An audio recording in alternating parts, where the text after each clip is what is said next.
Madam Secretary, will you call the roll, please?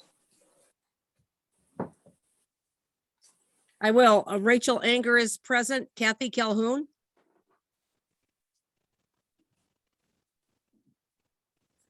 Is Kathy on the call? No, and I don't see her in the audience either. Okay, John Kalila.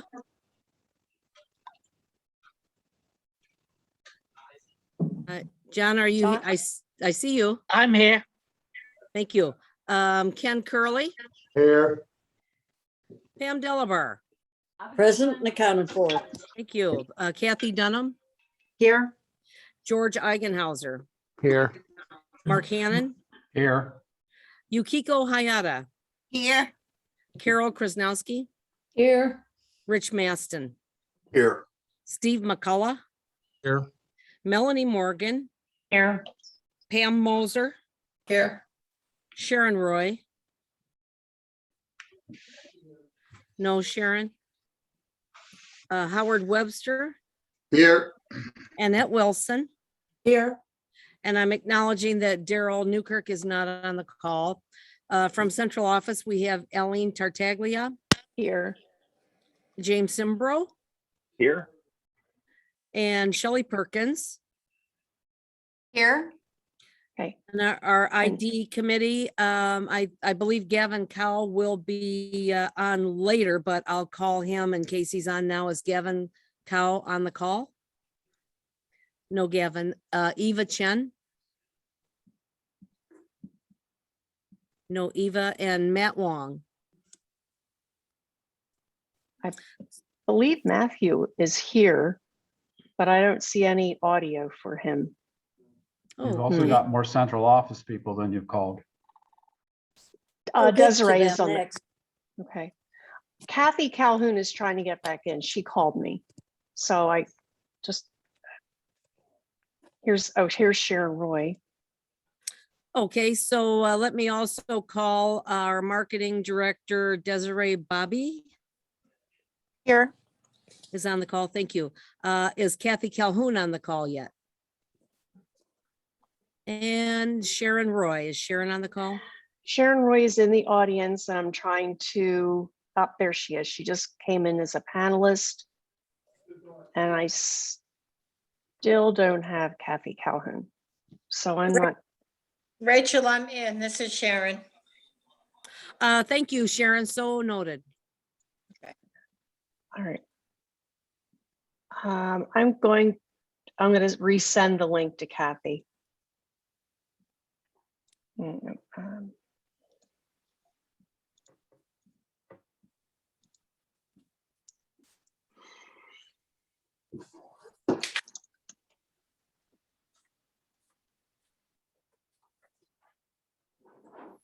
Eileen, while you're doing that, I'm going to make a quick announcement. Okay.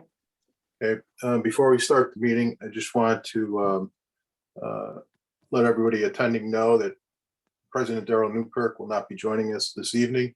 He had a family emergency this week, and I will be chairing the meeting. I want to welcome everybody to today's December 7th CFA board meeting. And as soon as we can get hopefully Kathy on.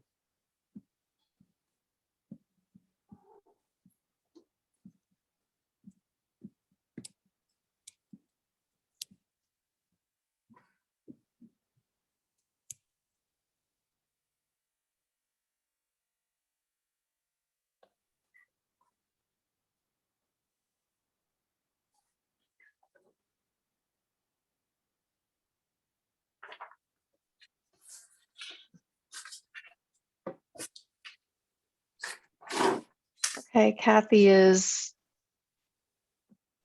trying again.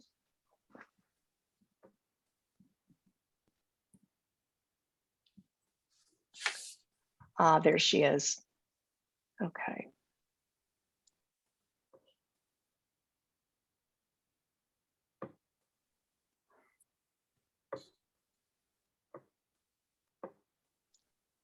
And Kathy.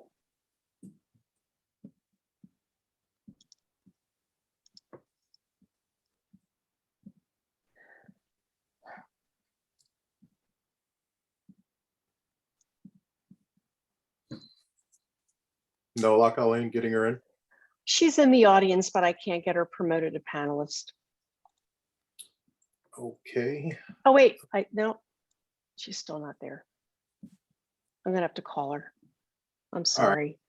while you're working on that, can we go ahead and approve the orders of the day? I believe we have some new business we need to add. Rachel?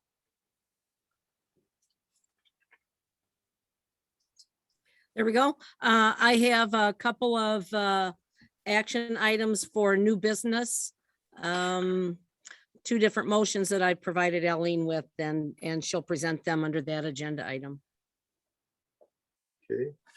Are there any other updates or changes to the orders of the day?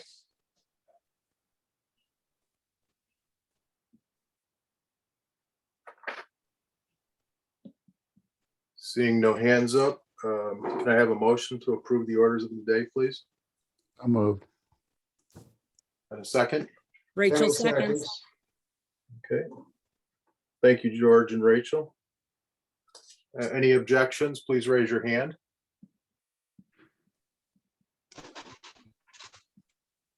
Seeing no okay.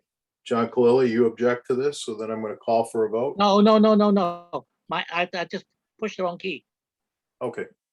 Seeing Sorry about that. seeing no objections, the orders of the day are approved unanimously.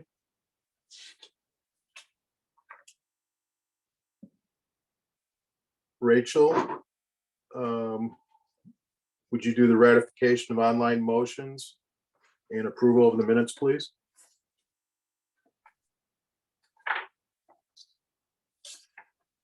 There we go. I would like to note that there were no additions or corrections to the minutes that were submitted.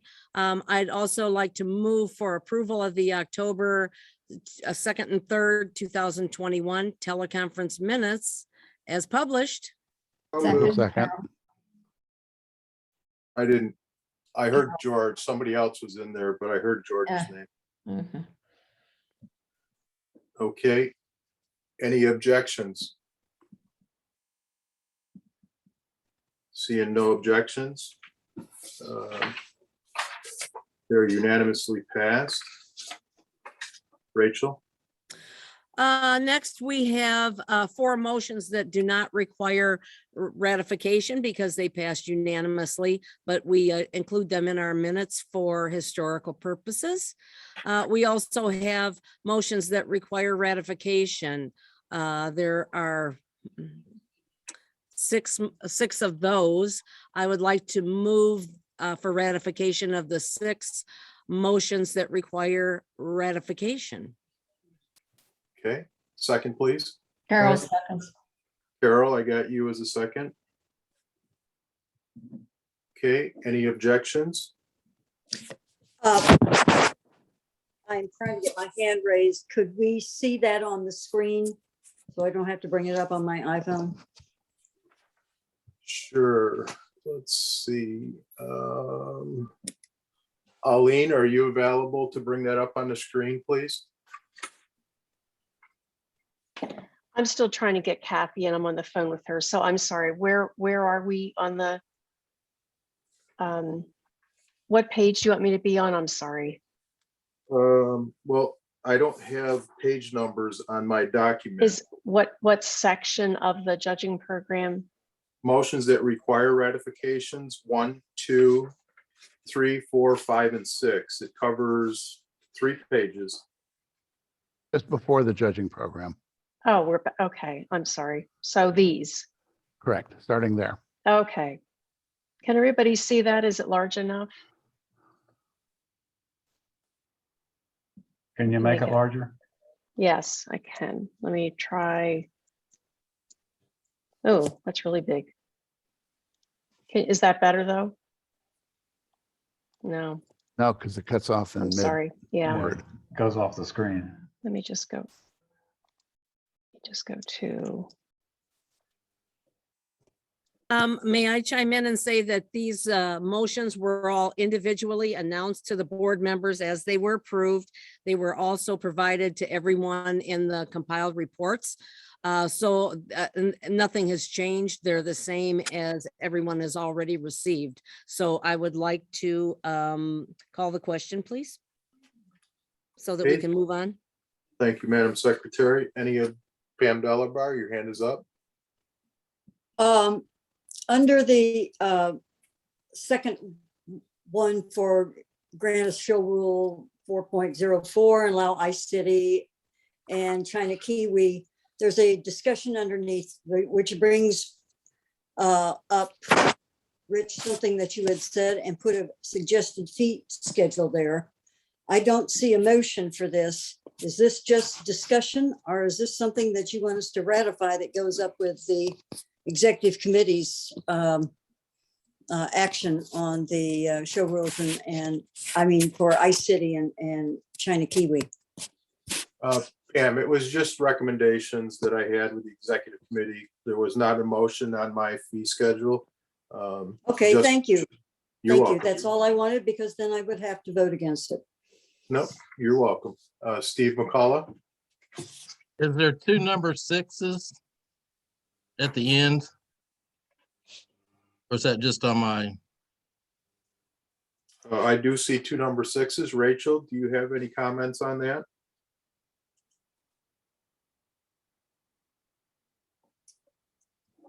thanks. Sorry, I'm jumping back and forth. Other than sometimes my ability to count is flawed. No, they'll be numbered correctly in the minutes. Okay, so we're ratifying the 7 then. And Steve, will you please take down your hand? Okay, any other objections? Seeing no objections, the motion is carried unanimously. Thank you. Okay, we're going to move into the judging program. Rachel? Thank you. I am going to go right to the associate judging program motion and I move to adopt the associate judging program application criteria as presented, which you see there below with some nice bullet points and so on. Carol seconds. Thank you, Rachel and Carol. Rachel, do you have any bullet points that you want to review with the board? No, they're all pre-noticed there and, we've seen these and there have been no comments except for the addition of the English speaking ability as required for this program, which was added. Okay, thank you. Board members, anybody have any questions for Rachel? Annette? Thank you. My only question is this somehow a change from what was previously in place, or is this just putting everything in one place that has been used going forward or in the past? I'll answer that through the chair.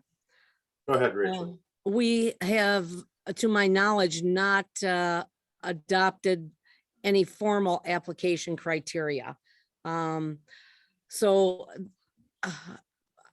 my recollection is that when we brought in the first associate judges, there were some things that were reported to the board that committee had selected those people on, but it was never committed to writing or formalized, and that's what we're attempting to do here. Okay, but without any, sorry, can I answer? Go ahead, Annette.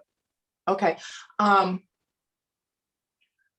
Excuse me. So I see the first one says number of years breeding, 4-year minimum required, but then, sorry, exhibiting history, extensive preferred. I know it's hard to put numbers around some of these things, but the next one too, the number of grand champions, premieres of the applicants breeding, applicants without several. I don't have a problem with the list of things. I have a problem with the loosey-goosey kind of, what's several? More than two, more than three? Is it kind of a combination of things? So I'm not looking for all that information right now, but I'm thinking maybe some more criteria should be put around this a little bit. That's all. Annette, do you have, besides bullet point number 2, the word extensive, bullet point number 3, several, are there any other comments you have to Rachel on your concerns? Well, it's just a general concern about not having any minimums or suggested numbers on any of this, number of major awards. Right. You see what I'm saying? Yes. Besides bullet point 2 and 3, are all the other bullet points acceptable to you? Well, actually, even this one's acceptable to me. I'm just asking if there's something they're working on or. Okay, Rachel, would you address bullet point 2, extensive, and bullet point 3, several? Can we get it on the screen? I'm sorry. I'm still trying to get Kathy in. What is it that you want on the screen?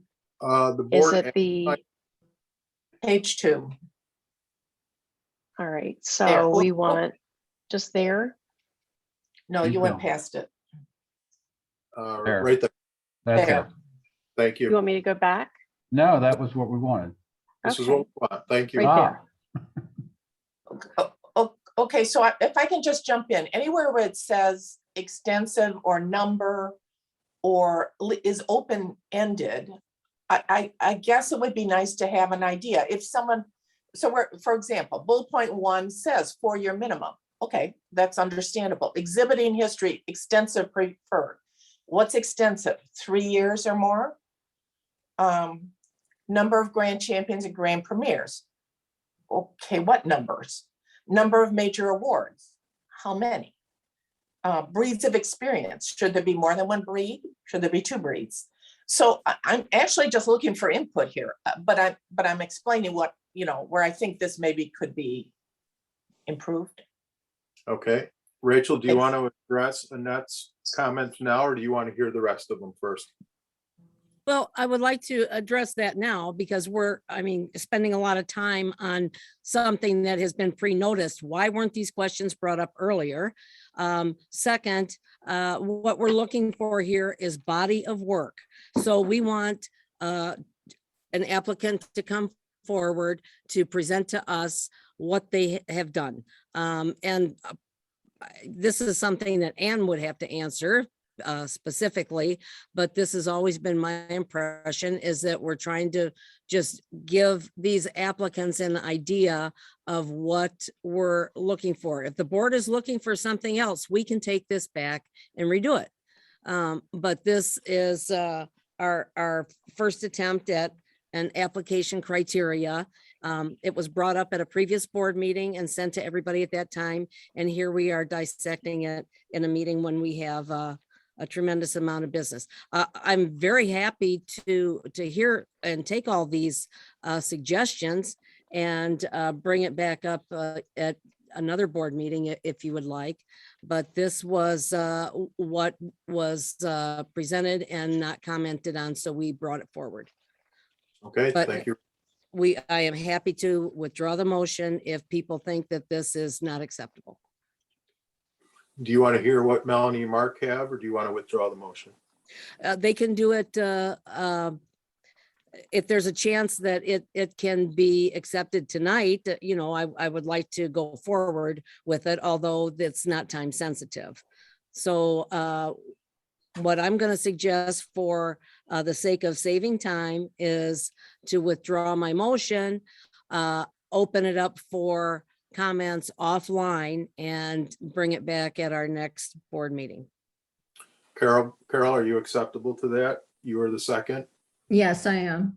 Okay, motion withdrawn. Board members, please give your feedback to Rachel in a email directly.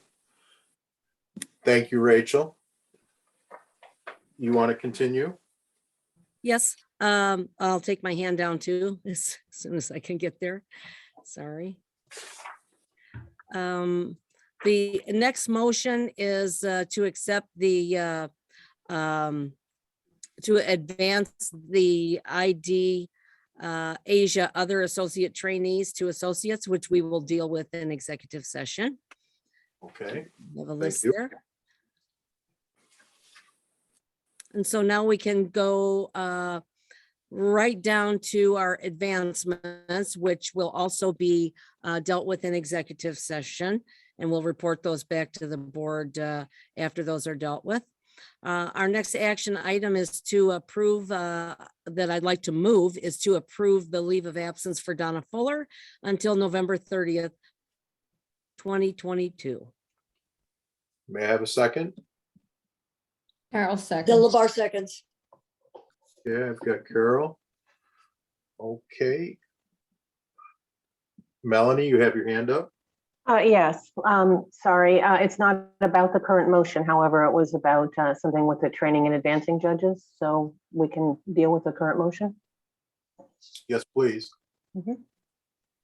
Does anybody have any questions or comments on the current motion? I just want to comment that we do have the a backup and a fuller explanation in the executive session portion of the report. We're trying to preserve Yeah, the I'm- sensitivity for There we our go. judges, for their reasons for asking for leaves of absence. See, Does Oh, anybody sorry. have any objections to the motion? Seeing there are no objections, this motion is passed unanimously. Thank you. Okay, Rachel, do you have anything else? I don't, but Melanie did. Thank you. Okay, Melanie, go ahead. All right, I actually have two things. The first is involving training and advancing, and I guess I want to start with a question and then an explanation for that question. Does no one else have an issue with the fact that we're no longer being provided with the status summary report?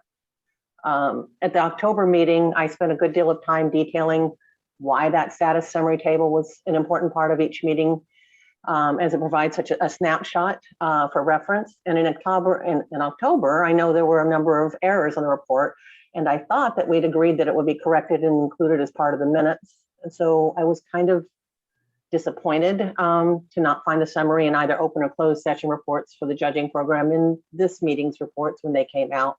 And I'm respectfully asking again that the practice of updating and including that valuable tool be reinstated.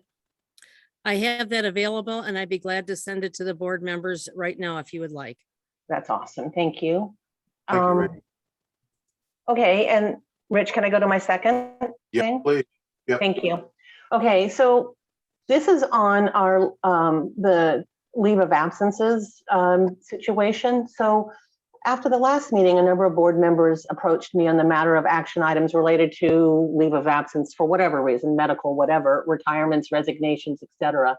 And they asked me why, when they're essentially formalities, they're being brought to the board as action items. And my answer was that that was the way it was done when I took over. So I continued the practice. And I assume that's what's going on now. Perhaps Rachel or Annette or Loretta have more history on that. They certainly have the experience holding that position. That being said, just because that's the way we've done something in the past doesn't mean it's what we should do moving forward. It seems to me that it is important for board members to know what's going on. We often get questions about these things, but actually approving issues like leave of absences, retirements, resignations shouldn't necessarily be a board function since they're kind of formalities. So I'd like to present an action item, understanding it wasn't pre-noticed, that leave of absences, retirements, and resignations be reviewed and approved by the judging program chair. And once approved, that the judging program chair would inform the board. Okay. I'm new to chairing this, so I need to find out if this falls under new business or can we deal with this under the current judging program? Yeah, I don't know about that, sorry. I think we already have a motion on the floor. Don't we need to dispose of that before we take any other action? I thought we did dispose of the motion. What motion is on the floor, George? To approve the leave of absence for Donna Fuller. We did We that. approved it. We did that. It was unanimous. There were no Okay. objections. So George, while you're there, Sure. Melanie's motion, does that need to go to new business or can it be done now? I'd leave that up to Shelley. I would just point out that a judge's status in the judging program is the sole province of the board. And I'm a little concerned about the constitutionality of delegating what is truly and essentially one of the board's major functions. And Okay, that is, Okay, hang on, George. Let's not discuss the motion just yet. I want to make sure I'm in the right place. So I'm going to ask Shelley if she would weigh in on this and let me know if we can deal with this now, or does this have to go to new business since it wasn't pre-noticed? It needs Shelley? to go to it needs to go to new business. Okay, then let's bring it up under new business. Okay, Melanie? Sounds great. Thanks. Okay. So I'm going to write that down, and Rachel, if you would help me remember, that would be helpful. Let's see, Pam Delabar, you had your hand up and then you took it down. I'm sorry. Did you have any comments? I decided not to comment. I'll wait. Okay, thank you. Melanie, are you all done? Yes, thanks. Okay, thank you. Rachel, do you have any more to review?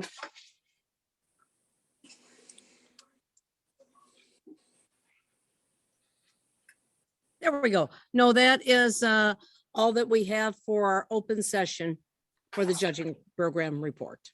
Okay, wonderful. Thank you very much. And thank you to all your subcommittee chairs. Let's move on to central office. Elaine, are you able to do this? Yes, Desiree's trying to get Kathy Calhoun in the meeting. Trying to troubleshoot this. All right, so most of my report is information only. I won't go over it unless anybody has a question about anything I've talked about. The one, let's see. There's a clarification about granted distinction title requirements. So the only action item I have is regarding the in-region showing requirement.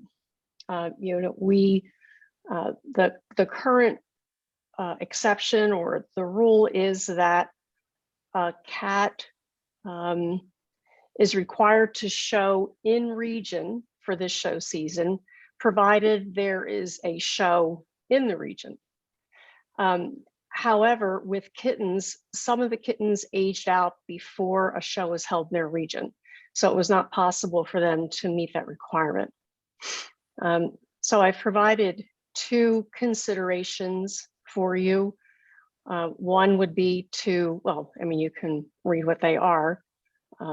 So I didn't know how you wanted to handle this, but it seemed like we should be doing something for these kittens that really didn't have the opportunity to meet that requirement.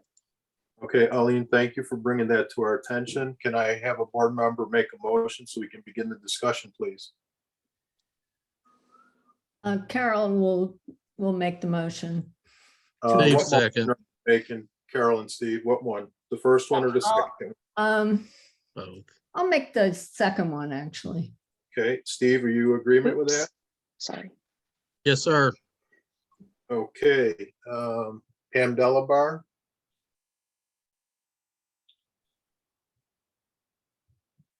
Okay, we're talking on both motions right now. Is that correct? we're talking on the second motion. Carol made the motion on the second one. Steve To made the waive the second. in-region division showing requirement for all cats and kittens in the 2021-2022 show season. I am against this. My region, the only points that you can get for regional awards is by showing in the region. It is a major show rule, excuse me, and part and parcel of the regional awards program for Region 9. So I cannot support this whatsoever. Okay, do I have any other questions, comments? Anybody want to address Pam Delabar's concern? Can somebody help me remember, did we do this last year? Carol, Do you remember, Carol? I honestly do not remember. I don't think we did. Mm-mm. I do not think we did. So, Okay. but we felt that this could be an issue for this season as shows were starting up again, especially for kittens because of the aging out problem.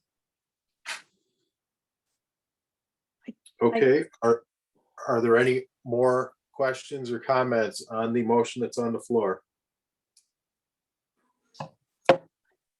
Okay, Pam, do you have another comment, Pam?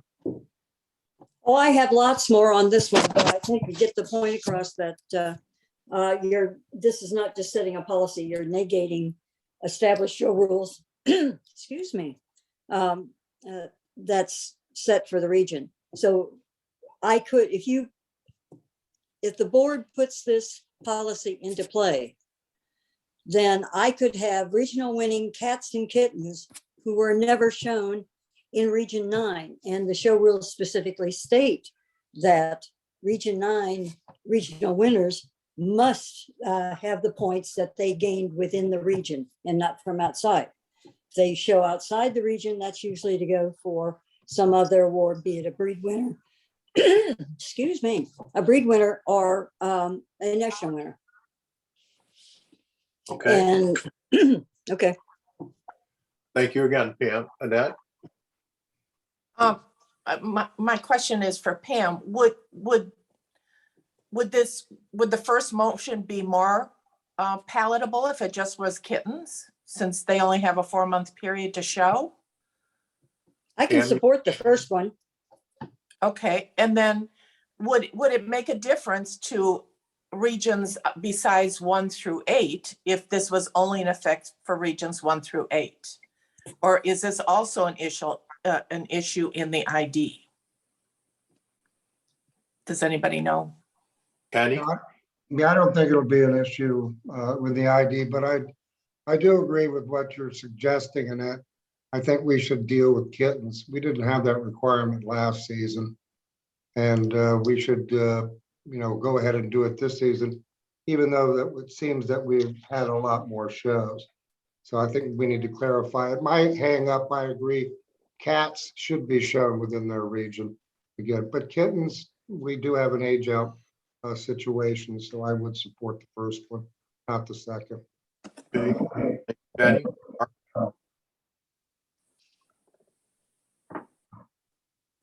Mark?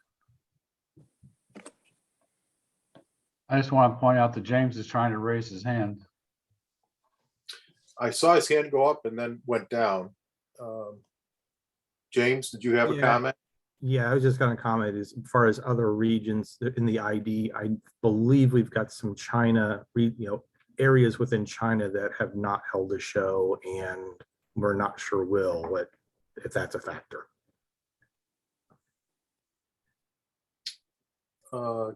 Kenny, can you respond to that? No, he's right, especially with COVID flare-ups. But again, it's still maybe halfway through the season. That might very well change.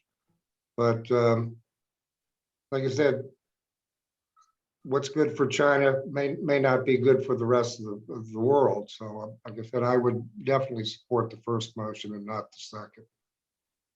Okay. Carol, you made the motion. Steve, you second. Do either of you have any comments on the motion that you have on the floor? I still think that there may be a possibility that there could be some cats going for regional wins that may not have the opportunity to attend a show in their region, because with the current COVID flare-ups and other things happening, they may be cut off as well, and they may be able to attend another show in another region, but they may not have an opportunity in their own region. So that's why I went with the second motion. Okay. Steve, do you have any comments? I agree. Okay.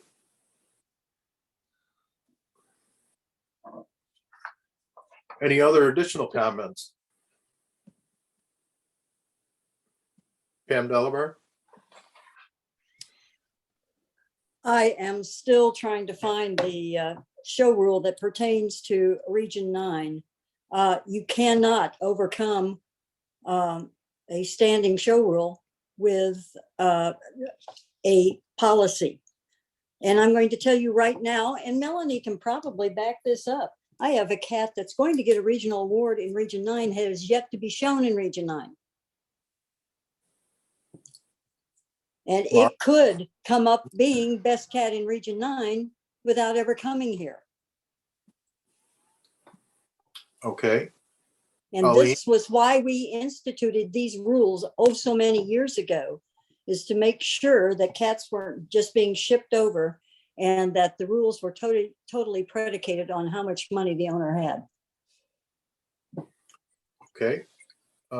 Arlene? I need to research it a little bit more, but I'm almost certain that we waived the in-region show requirement for last show season. And Mark's shaking his head yes as well. We waived it, and then we instituted this new one for this show season, but it was waived last show season. Okay, thank you. Mark? Yeah, I have a question. If a cat is not shown in its own region, but is nationally ranked, can it get its national award, even though it can't get a regional award? Okay. Yes. Okay, Kenny?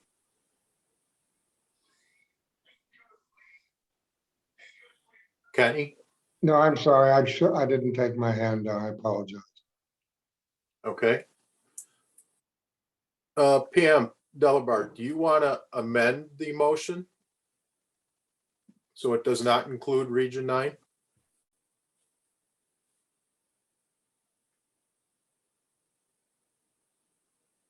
You're on mute, Pam. Surprising. I cannot support the second second motion whatsoever. I can support the first one when we're talking about, specific aging out. But when you start, going through, I am trying to find the show rules on my iPhone, and it's taking a little bit longer. But Elaine, I wish that had been searched out just a little bit better before bringing it forward to the board. Yep. Well, okay. So let me ask the question to the board. Does this motion need to be done this evening? Can it be moved to February until we can? Mark shaking his head no. We have to address it this evening. Mark? We have a January cutoff date for transfers. Right? Oh, right. So I don't think we can wait till February because it's beyond the transfer date at that point.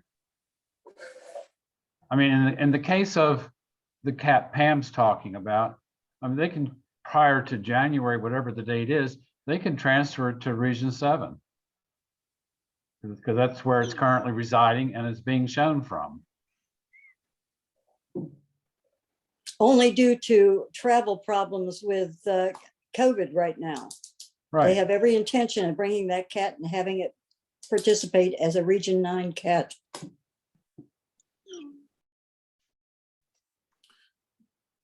Aline? All right. So the first motion, we're talking about kittens that aged out before a show was even held in their region. I mean, unless I'm missing something, it's a pretty finite group of cats. So I'm not sure that this even affects Region 9. It's only about kittens. They just didn't have the opportunity to even go to a show because there were no shows in their region or division prior to aging out. I'm not asking that the second motion even be considered. I just simply gave it its consideration. So Aline, Carol made the motion on the second one. That was her motion and Steve seconded. So unless Carol is going to withdraw it, I'm going to call the motion. And if this motion passes, Pam, it's going to apply to all regions and areas unless there's an amendment to this motion. Carol? I'm willing to withdraw my motion at this point and change it to the first motion. Steve, do you agree? I agree. Okay, thank you, Carol and Steve, for withdrawing the motion. And now May I make the motion for the first? Yes, please situation? do. Okay, I'm gonna move the first motion then. May I have a You want me second? to read it? Yeah, go ahead and read it. Okay, waive the in-region division showing requirement in the 2021-2022 show season for those kittens which aged out before a show was held in their region of residence. Okay, may I have a second? Steve seconds. Thank you, Steve. Okay. Any questions or comments? Any objections to the motion? Okay, Steve, you have your hand up. Yes, do we have any idea how many this affects? Is this going to affect less than 10 kittens? Probably. Okay, We have to do the research, but probably about 10 or so. okay, thank you. Okay, any other questions or comments? Okay, any objections to this motion? Speak up. Seeing there are no objections, this motion passes unanimously. Okay, Arlene, do you have anything else? No, I don't. I think I did enough damage. Did Kathy Calhoun get it? She is in, yes, she's in as Kathy, but she is as a panelist now. Okay, great. Thank you for getting her in. John Kalila, you have your hand up? Oh, you took it I down. just pushed the wrong button, I was laughing. Okay, very good. Thank you. I don't see Kathy in. Is there a way to have her announce her presence or confirm that she's part of the meeting? Wait, she was there. I don't see her. She dropped out. She was there. Oh, my goodness. Let's see. Oh, wait, she went back to it here. Hold on. For some reason. Oh. Okay.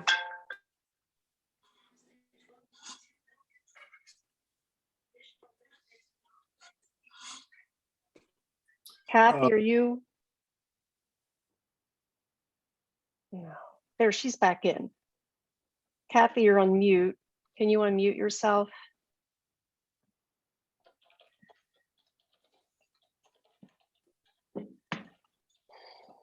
I see her listed, Arlene. Yeah, But- I see her listed, but.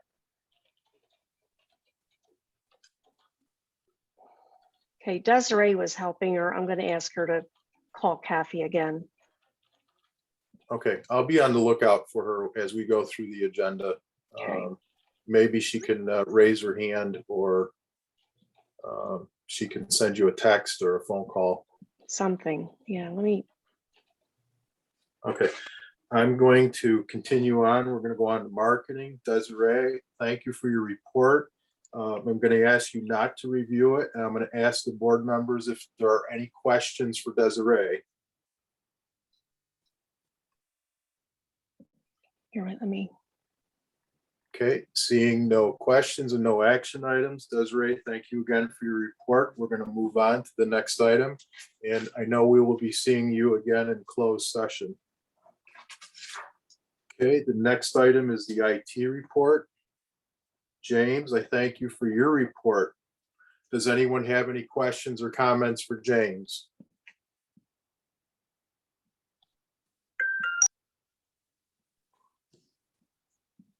Okay, seeing as though there are no action items, there's no questions or comments for James. I'm going to thank James again for his report. And now we have Kathy. Yay. Is Kathy there? Because she's up next.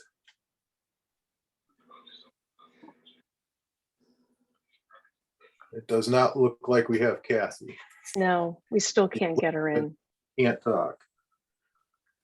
Okay. So she does have an action item.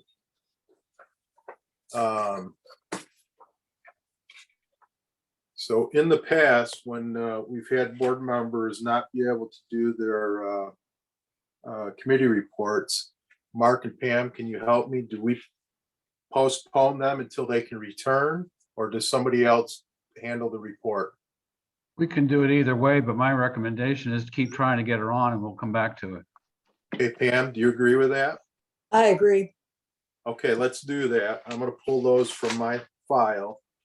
And hopefully we can get Kathy back in. And we'll come back to them once. At a minimum, maybe she could try just calling in instead of doing the Zoom meeting. She tried that and that didn't work either, which I don't know why. Yeah. Okay. And now we can't even get in touch with her. She's not answering her phone. Oh, boy. Okay. Well, all right. We're going to move on to the Finance Committee show sponsorship report. And I was hoping Kathy was going to be available because I was going to ask her to make the first motion. Does anybody have any questions or comments for me on the report above the action items? No, wait a minute. Sorry. Okay, seeing no questions or comments, would somebody be willing to make the first motion, please? Melanie moves. Carol Melanie. seconds. Okay, Melanie, would you read the motion, please? Sure. Motion 1, allocate an additional $80,000 to the regular show sponsorship program, bringing the total to $170,000 for this year's show season. Let me see And- this. Is that and it? would- Am I in? Can you hear me? Okay, you're in. Oh, she's here. Oh, okay, I'm gonna hang Yay. up. We hear I had you. to go in and get a different computer altogether that didn't recognize me. I don't Can know we- why. I'm can on we my s- Microsoft Surface now. Can we scroll down to see the motion for the Finance Committee? I second. Kathy, we do have a second. It's Carol. Melanie Okay. made the motion, Carol seconded it. And Melanie just read the motion. And Melanie, I'm going to ask you just to read the rationale quickly. Rationale, the full $90,000 annual budgeted amount has been requested during the first half, which is normally our slower half. And with 5 months left, normally busier half months in this year's show season to support club requests. Okay, are there any questions or comments to the motion? Okay, seeing no questions or comments, are there any objections to the motion? Speak up. I had one question, Rich. Go ahead, Kenny. What is our normal yearly budget for show sponsorships as compared to what this motion totals? So Kenny, the yearly budget varies based on the previous year's activity. In 2019, we were on track for a record year up until and I believe we did hit a record, but we were getting close to using the full budgeted amount in 2019, and then we had COVID. I believe, and I don't have those numbers handy, I think we were approaching, just for regular show sponsorship, $170,000 to $190,000, somewhere in that range. And there was a possibility I would have had to ask for more towards the end of the season. And then COVID hit, and then we had to slow things down. Any other questions or comments? Okay, any objections? Seeing no objections, this motion has passed unanimously. Thank you. Is Kathy Calhoun still with us? I think so. Oh, you are. Thank you. Kathy, you're going to have to make that adjustment on the budget. Of course. Yes, I will. Thank you. Pam Delabar, will you make the next motion, please?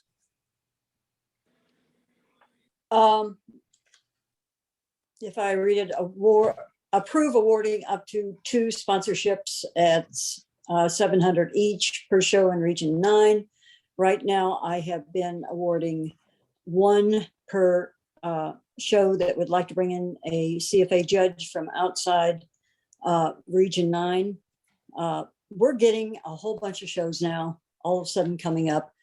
And again, we don't have the cadre of judges here that where we can support it from our people from within. I'd like to be able to provide 2 of these. This is staying within the yearly budget. I just want to be able to provide 2 at $750 each per show that requested.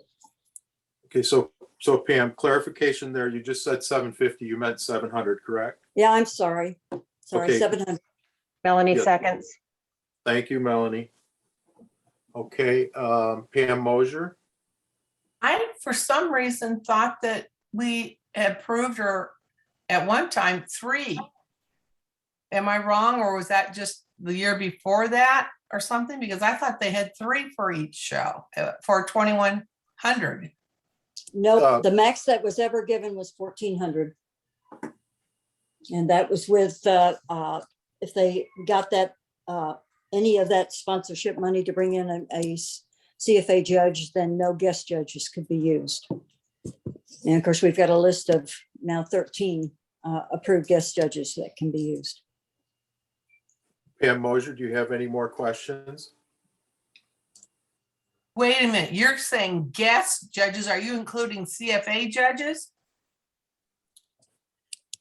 I'm saying that under the old program, 2 of these sponsorships could be given per show, but it also negated the ability of the club to use a guest judge.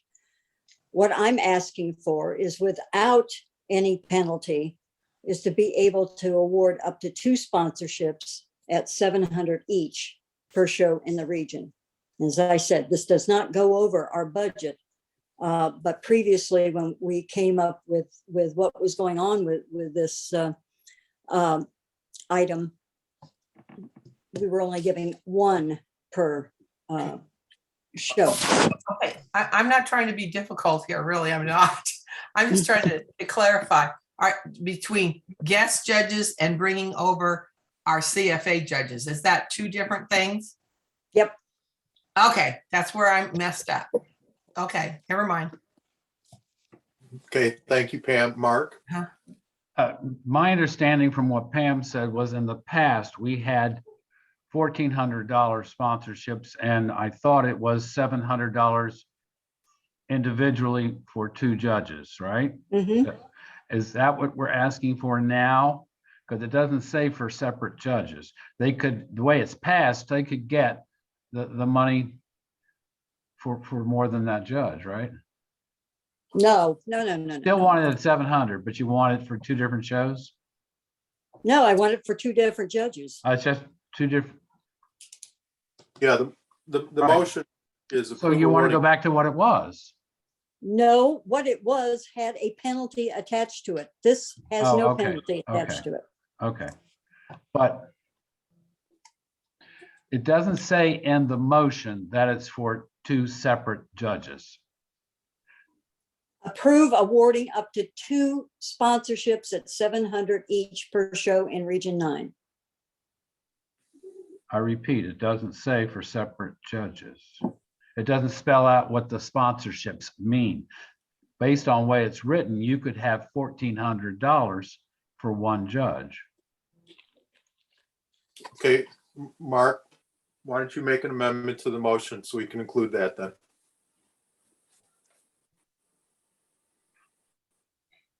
Approve awarding up to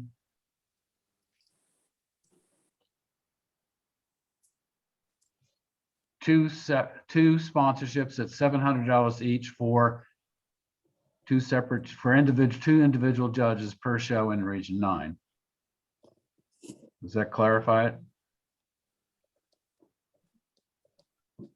Okay, so if I have this correct, and Rachel, correct me if I'm wrong, I believe Mark is requesting approve awarding up to 2 sponsorships at $700 each for 2 individual judges per show in Region 9. Did I get that correct, Mark and Rachel? That's what I said, but I'm asking if that clarifies it, or did that just muddy it further? Any comments or questions on Mark's amended motion? does Pam make the actual awards, or does they apply to the central office for this? I do it, Mark. Well, if you do it and you have the same understanding I do, that it's $700 for one judge and $700 for a second judge, then we're Up clear to on this. up to 2 occurrences per show. Right. All right. So you're the one that's going to have to dole out the money. As long as you understand the same as I do, I'm fine with it. Okay. So we don't need the amended motion. No. Okay, Annette, It's for CFA judges. I Correct. guess, okay. okay. Annette, any other questions or comments? Any objections to Pam's motion? Seeing no objections, the motion passes unanimously. Okay, Rich, yes, Pam? is the possible effective date being the beginning of December, or is the effective date beginning now? We did not put an effective date in the motion. Do you want to make a motion?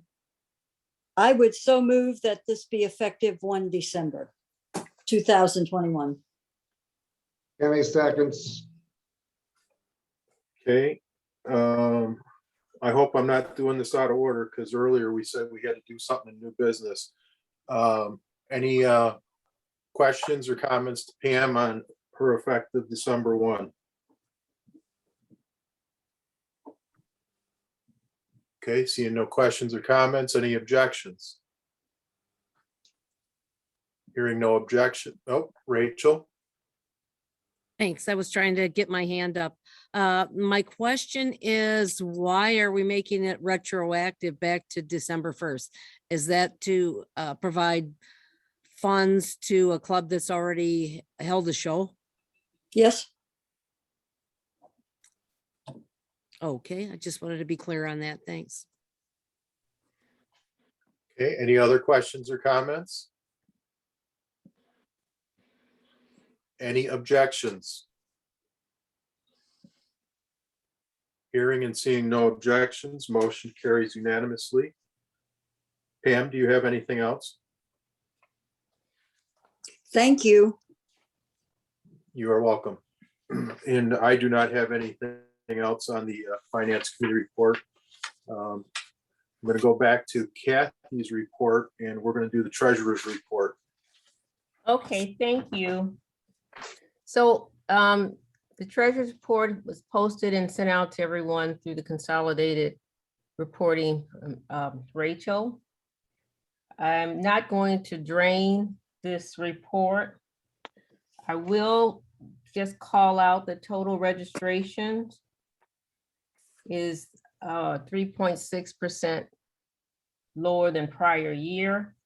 And just to make a note that we are drilling down on that to get a greater understanding of why, and if we need to put a strategy in place to mitigate that, we'll do so. And if it requires something from the board, come back to the board in February on that.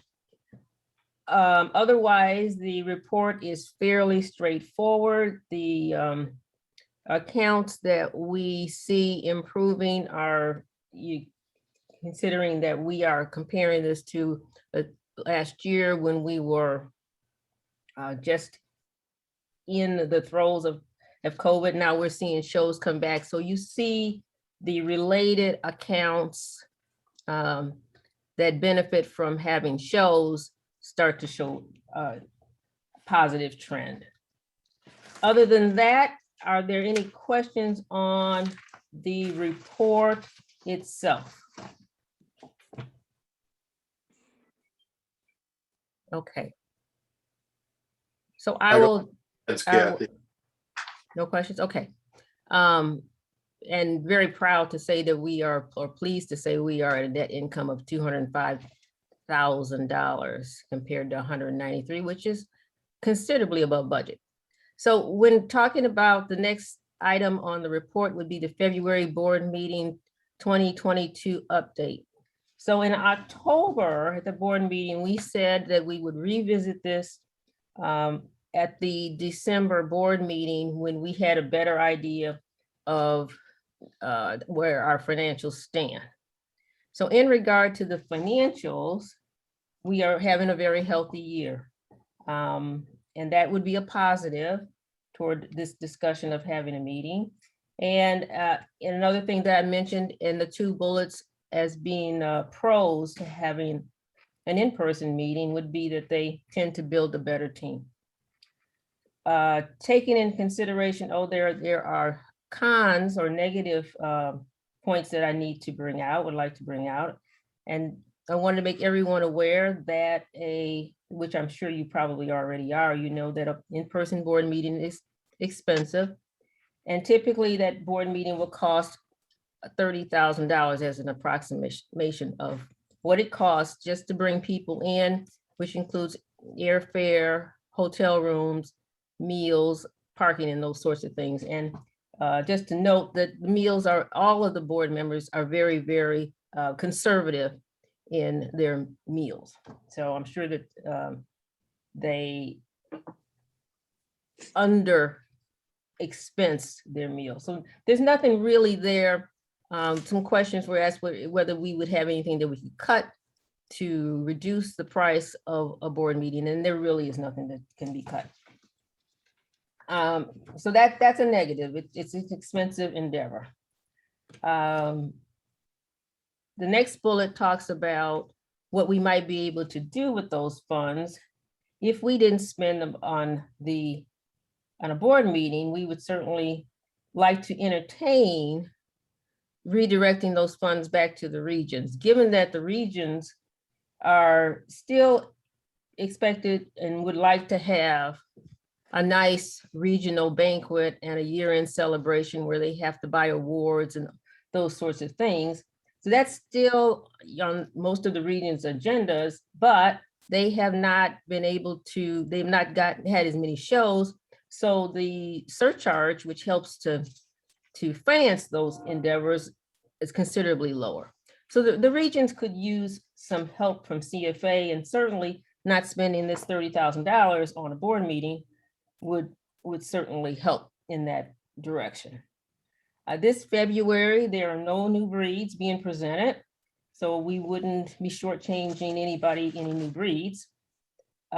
Team building, again, team building is really important, but we would be coming down to the end of our fiscal year, and there will be changes on the board. So it would be probably better to try and do something in the way of team building in October when we have new board members in place.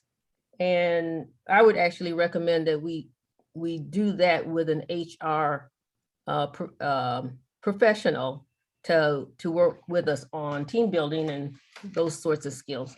Lots of corporations do that periodically, and I think that would be a good thing to do, but to do it in October. And then the last bullet is that, we can't take our eye off the fact that we are still in a pandemic. We certainly hoped that we would be in a better position than we are, but now with the Omicron variant, there are some unknowns. And actually, we're getting a little bit of, although the variant is more contagious, the feeling is it may not be as deadly, but we still have the Delta variant, and we're in a pandemic. I mean, so I think we need to be cognizant of that.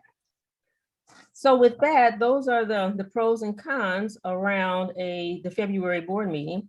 I would like to make a motion to conduct the February 2022 board meeting virtually using the Zoom platform. Second. Second. Okay, I've got Mark as a second. Okay, I've heard from Kathy. Any questions or comments? Pam Delbar? Actually, for my my travel plans, it would be easier to do the board meeting by by Zoom, but I've had so many RT-PCR tests, and I've been to the United States twice, and it's Omicron variant. That is not the consideration. It's how we all space ourselves out and work within the guidelines that the government has given. I'm concerned about the dynamics of the board, and that has been my concern since I came back on the board in June of 2020. We're not as effective, and we could be. I understand we can put team building off for another 8 to 10 months, be that as it may. I am torn on this, but I believe that Hayata-san and myself are the ones that are really affected by having an in-person board meeting, because we're the ones that have to do the extensive travel to get to it. So Pam, are you possibly in favor of Kathy's motion for the February board meeting? For what it's worth, it's a give and take with me. If we have it, then we have a chance to actually see some organizational effectiveness and some team dynamics. On the other hand, personally, it suits my travel plans, since I have the opportunity to go guest judge a show in Thailand, and I think everybody knows what I think about judging in Thailand or going to Thailand. It would make my life easier to do the Zoom call, but I'm more concerned about some of the things that are put here for rationale than the overall motion. I will support whatever the board wants to do. Okay, thank you, Pam. Kenny? Yeah, I share Pam's concerns. Would also end up supporting. I would add into the pro column, what we've already experienced tonight is that we would have less technical difficulties, particularly getting our elected treasurer into the meeting. And if it does become, I would have to double that $30,000 since we did not meet in October. So there's $60,000 saved. And if we could divvy that up amongst our regions, I'd really support the con level. So that's my I think the clubs in the regions would certainly like to use those additional funds to stage their regional banquets and such. Okay, Kenny, thank you. Comments? John?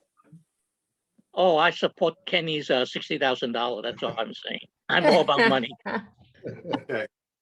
Thank you, John. Pam? This would be a separate motion to give money to the regions to support the regional awards and banquets. So that really should not have any play on whether or not we have an in-person February board meeting, because it's an entirely different subject. Thank you for sharing that. That is correct. Mark? I don't understand why they want to do 60. There are 3 board meetings that we will not have attended if we don't do February. We did not meet in person in June. We did not meet in person in October. Will not meet in February. If this, if depending on how we vote, that would be $90,000. Okay, we'll take it. Okay, one person speaking at a time, please. Mark, thank you for those comments. Kathy? That was me. I apologize. Okay. The other board, the February board meeting was in the budget. So that frees up budgeted money to spend if we so choose to in a separate motion. The discussion about October, October is in a different budget cycle. So, and we didn't budget for the other 2 meetings, the meetings that we have conducted via Zoom. We did not budget them as a in-person meeting, but we did budget February as an in-person meeting. So that's why it frees up those funds. And I just wanted to comment that I do completely agree with the ability to work through the dynamics on the board. But I do think it will take, or we should take, a more structured approach to that. And I would highly recommend that we do that no matter what in October, and again, with an HR professional. Okay, Kathy, thank you for those points. Melanie?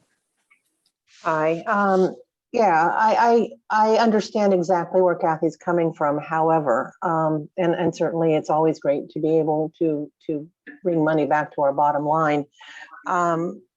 It doesn't really matter how hard we try or what we do. Zoom meetings are not the same as when we meet in person.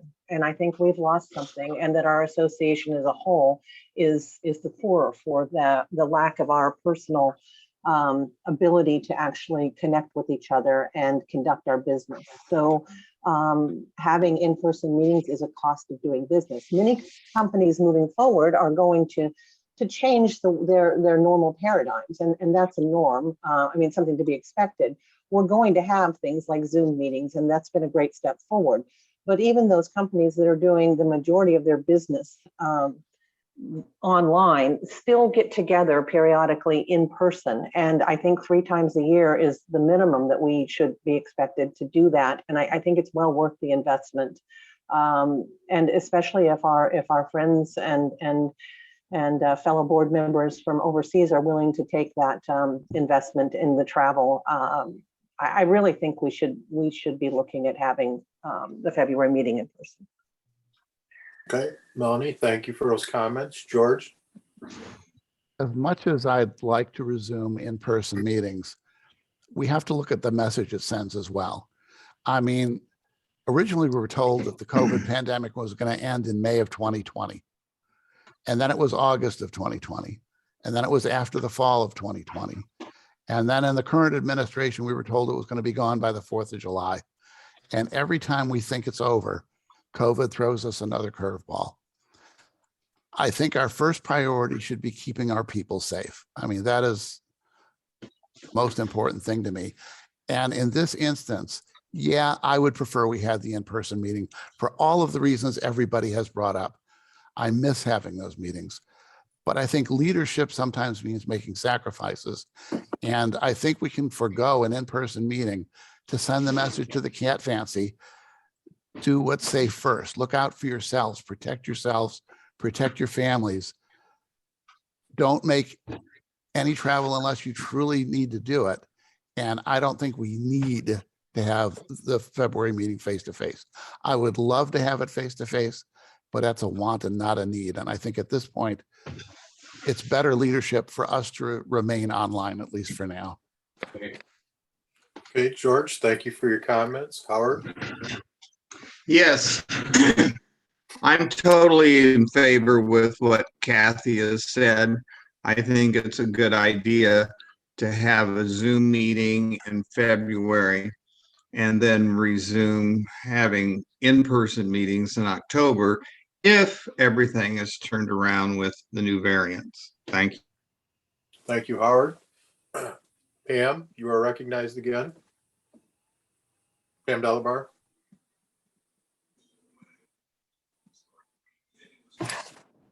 Oh, Pam took her hand down. It was pretty much stated in the New York Times, either today or the previous days, on how businesses are going to a hybrid concept. And that is a mix of their Zoom meetings and in-person meetings. And businesses have also come to the realization that we're going into an endemic situation, an endemic environment, to where we're going to be getting these COVID shots right along with our yearly flu shots, probably for the remainder of our lives. So I think our board needs to Can- Did If you you're get not settled there, speaking, Howard? if you're not speaking, please mute. I think our board needs to start making plans and strategic plans in considering how we are going to approach endemic situation as opposed to the pandemic. The world is traveling. And I'm seeing that more and more every time I fly in and out of Helsinki. We're on the move.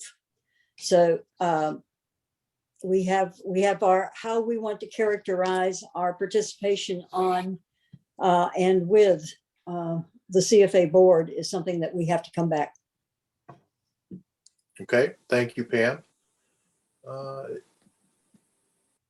Kathy? The only thing that I would want to add is that, and Aline may be able to speak to, there has already been some thoughts about in June, you know, how could we do something that's hybrid? So there are thoughts around that. But I do think, you know, where we are now, if you think about it, if we have 20 some odd people in a room and we try to social distance, so everyone would be seated 6 feet apart, it's going to be a challenge to communicate from at a table tables that are put together that are in a room that could support that many people and maintain social distancing. I think that would be a difficulty. And to Kenny's comment about, you know, the technical difficulties, this was very unfortunate tonight. Aline and I will figure out how this does not happen again. And if it means that I'm on a computer that the Zoom, CFA Zoom does not recognize, which I am now, that will be what I will do. Great, thank you, Kathy. Howard, do you have anything else to say? No, I just think we should Zoom in February and because we will be meeting in June and everything starts new in June. So that's Okay. my comments on it. Okay, thank you. Kathy, do you have anything else to say? Your hand is still up. Oh, I'm sorry, I do not. I'll take it down. Okay, Howard, you take your hand down. Okay, I'm going to call the motion. If you're in favor, please raise your hand.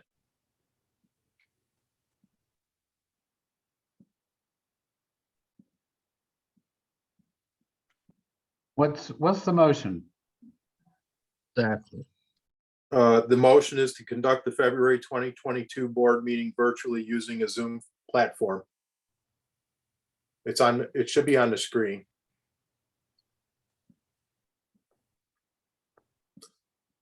Okay, I'm going to, the yes votes are Kathy Calhoun, George Eigenhauser, Kathy Dunham, Carol Kuznowski, Sharon Roy, Pam Mosier, Rachel Anger, John Kalula, Keiko Hayata, Steve McCullough, Mark Hannon, Howard Webster. Please take your hand down. If you are not in favor, please raise your hand. I have Melanie Morgan and Annette Wilson. Okay, please take your hand down. Any abstentions? Pam Delabar, Kenny Curley are abstentions. Rachel, will you read the results? That's 12 yes, 2 no, 2 abstentions. Okay, thank you very much. The motion has passed. Kathy, are you finished? I am, and thank you. Okay, Kathy, we have 2 more of your items. And, I'm back. You're back. And I'm and back. prior to you being on the call, we've moved right along pretty quickly. And I know it was a big topic, so I'm going to ask you if you can move this one along. You got the budget? I will move this right along. So Okay, the budget committee report, this is exactly the same report and dates that was published in October. This is just a refresher for all those committee chairs of the deadlines and the fact that we will establish a tracker so that we don't have things that may fall off into in spam and those sorts of things. And I believe that's it. Okay. Questions? Yep. Any questions? Kenny? Kenny, you're on mute. I'm sorry, I meant to take my hand down after my abstention. Okay. Pam Mosier? Oh, I wanted to know if, can we go back and revisit that $30,000 about giving that to the region for their regional awards? We can do that in new business tonight, or we can bring it back in February. Pam? Okay. Uh-oh, I'm sorry. Go ahead, Go ahead. Kathy. I fully intended to bring it back in February unless the regional directors feel that's too late. No, that's okay with me. That'd be great, because we do have a full agenda tonight, and I'd like to be respectful of everybody's time. So Kathy, if you do that, that'd be wonderful. Okay. Pam Delabar? Kathy, when is the drop dead date for committee budget requests? I'm seeing a whole bunch of dates here and I'm trying to sort out. The last time I thought you said it was going to be 1 January, but I couldn't see where 1 January is here anywhere. So on January 3rd, under the key input due dates 2022, 2023, about halfway down. Okay, It says got it. key input committee budget request from board liaison, due 1/3/2022. Got it. Thank you. Okay. Okay. Kathy Dunham? Yeah, Kathy, have you sent out the committee spending reports yet? No, but I'll be doing it this weekend. Okay, thanks. Any other questions for Kathy? Okay, very good. Kathy, your audit committee report?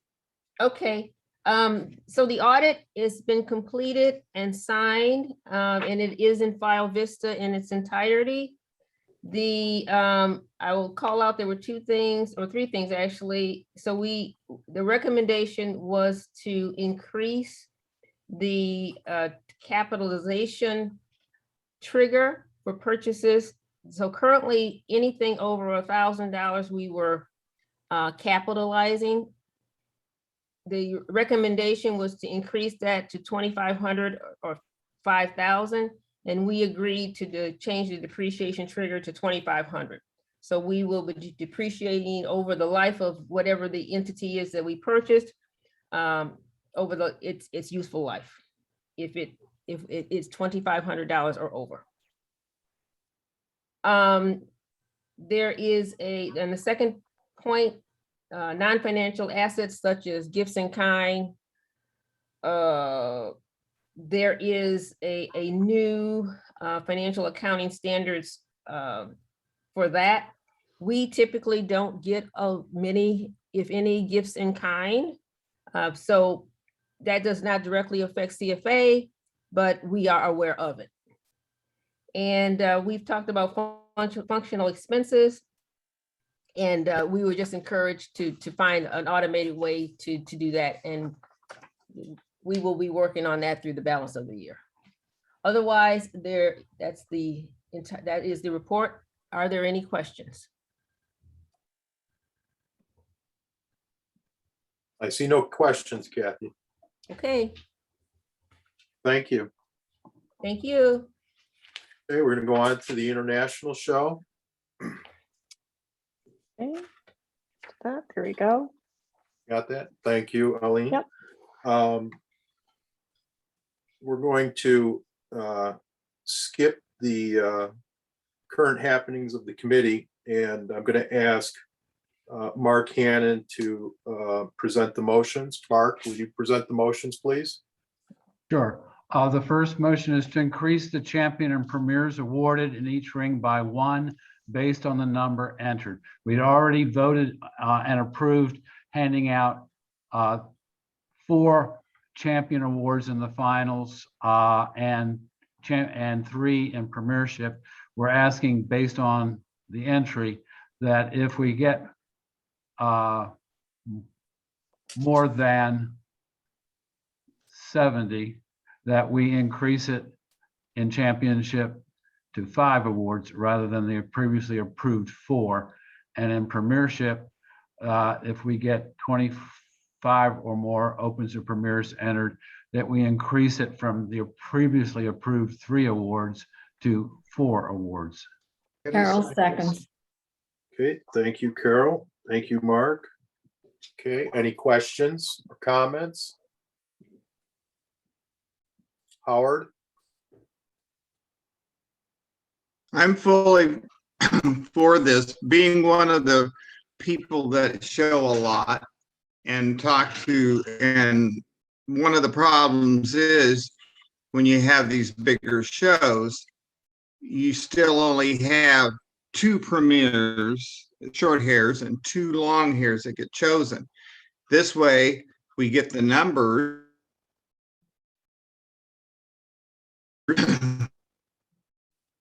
Howard, we're losing you.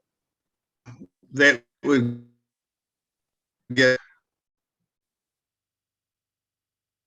Howard, we are no longer receiving your sound correctly. Yeah, you're cutting in and out, Howard. All right, so. Okay, any other questions or comments?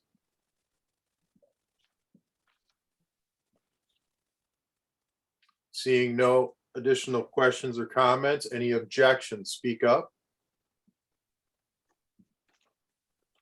Seeing and hearing no objections, the motion has passed unanimously.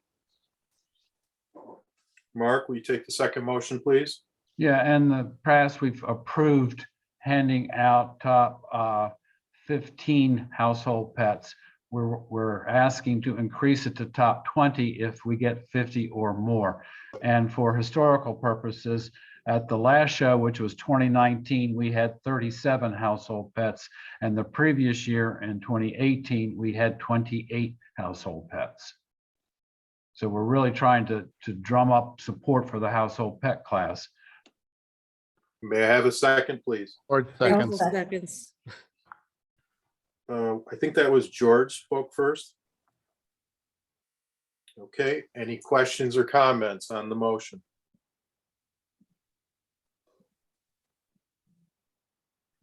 Seeing no questions or comments, any objections, speak up or raise your hand. Hearing and seeing no objections, the motion passes unanimously. Okay, Mark? One of the things we're trying to do is encourage people to enter opens and champions / premiers. Because of the points that are available, we get the grands. But for people to invest the money to bring an open, premier, or champion, we want to give them some more incentive. So we're proposing to add 2 additional rings just for opens and champions and just for opens and premiers. There'd be no grands entered in those rings. And what we would do would be combine both the teal and purple shows together. We would have 1 ring on Saturday and 1 ring on Sunday.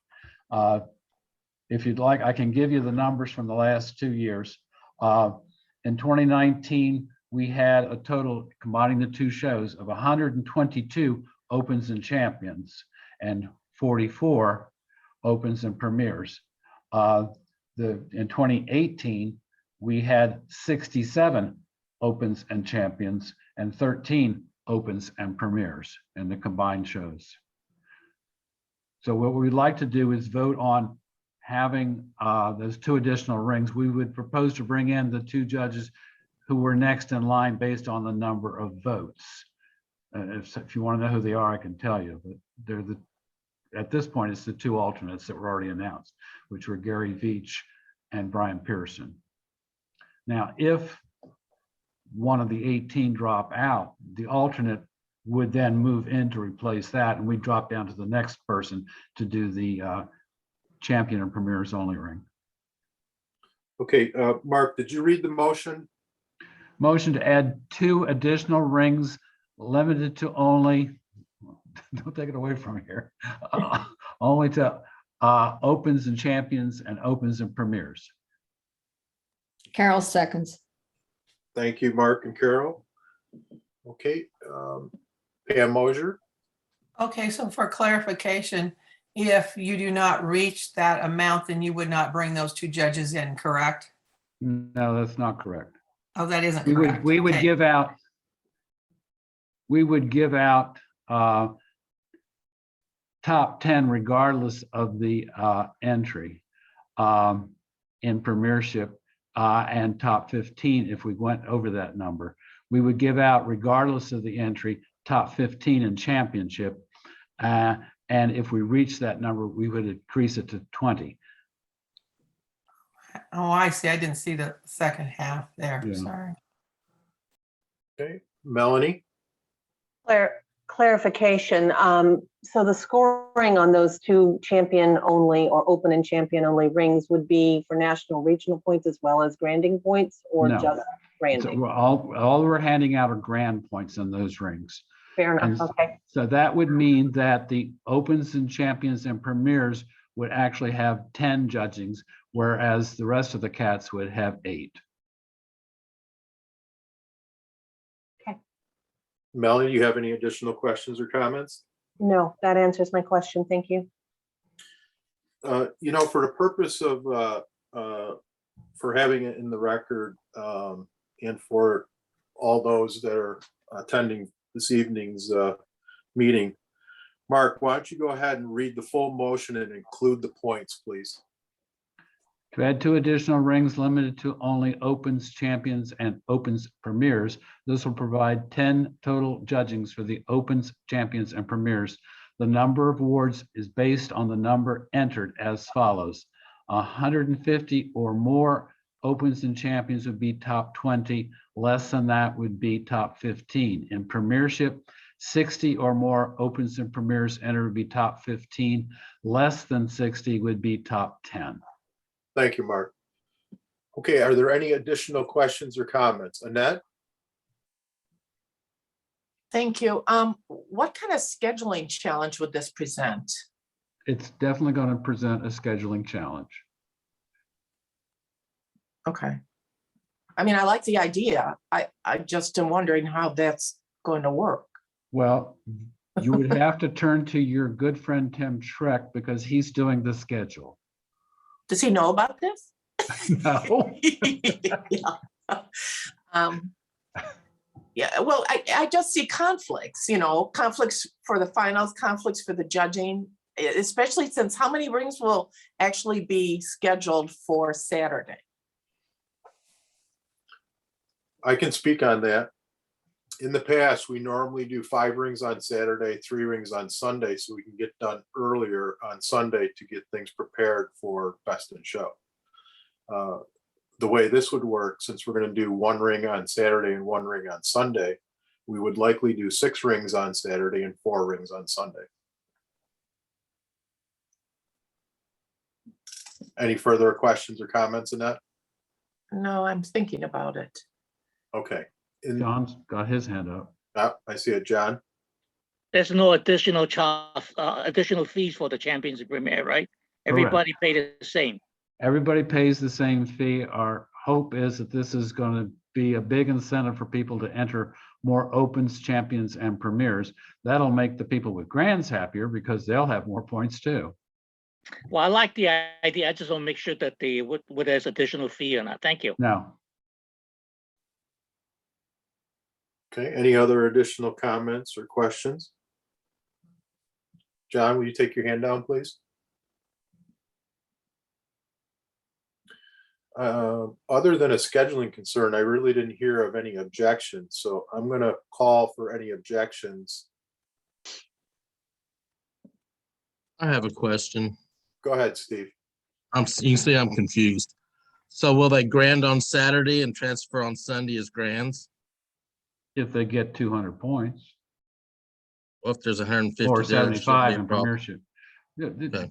yeah, there's probably going to be more cats transferring Saturday night because we're making more points available on Saturday.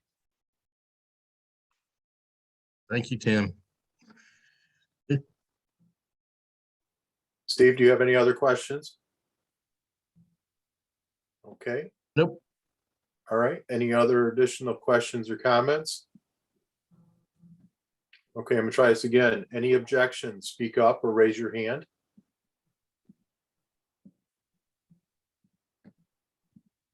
Seeing no objections, hearing no objections, this motion passes unanimously.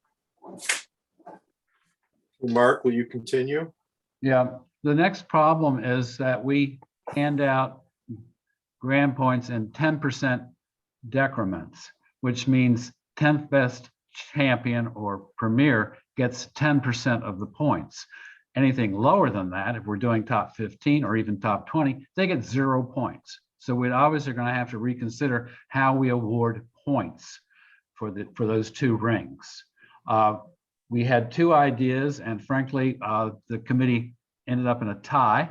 So what we want to do is toss out these 2 suggestions for you to take back to your constituents. Talk to your constituents, and we'll determine in February how we're going to score these cats. One of the suggestions is to give 1 point for every cat defeated. So if there were 101 champions, best champion would get 100 points, and 15th would get 85 points, 20th would get 80 points. The other suggestion is to change it from a 10% decrement to a 5% decrement. So go talk to your people, find out, what their thoughts are on it, and we'll talk in February about how to score these 2 rings. Since this is not a pressing issue, I'm not going to ask for questions or comments, just so we can stay on schedule. Mark, do you have anything else you would like to review? No. Eileen, do you have anything you need to review? No. Rich, Does do the you board- have anything you want to review? No, I'll bring mine up in February. Okay, because you're co-chair. I know, I don't have anything. Okay, moving on to show rules. Carol? Yes. I don't believe Monty is on the call. Is that correct, Eileen? I do not see him in the audience. Okay, all Correct. right. Okay, I will handle it then. And at the October meeting, we discussed the proposal to ensure that exhibitors were notified of the fact that a trainee judge would be working at a show, similar to the approach used when the judge is replaced. So the first action item is to approve specific methodology for notifying exhibitors of trainee use at a show. And what's been done is it's basically handling it the same way as the current rule that addresses replacing a judge who is unable to judge. This rule would be effective with the start of the new show season for 2022 to 2023. Okay, is that your motion, Carol? Yes. Oh, Do I I thought have I a- said that. I'm sorry. I thought I said it was a motion, but I make the motion to approve this. And who Seconds. Thank you, George. Is there any comments or questions? Pam Delabar? The one problem I have with this is an inference that there is a negative connotation to having a trainee. And I said at our last meeting that we need to direct the problem of scheduling or who a trainee is training with to keep up the schedule for the show, because that was what was presented as the problem, that we needed to address that rather than putting this somewhat negative status to trainee by having the show rule. That is my feeling. Okay. Any other questions or comments?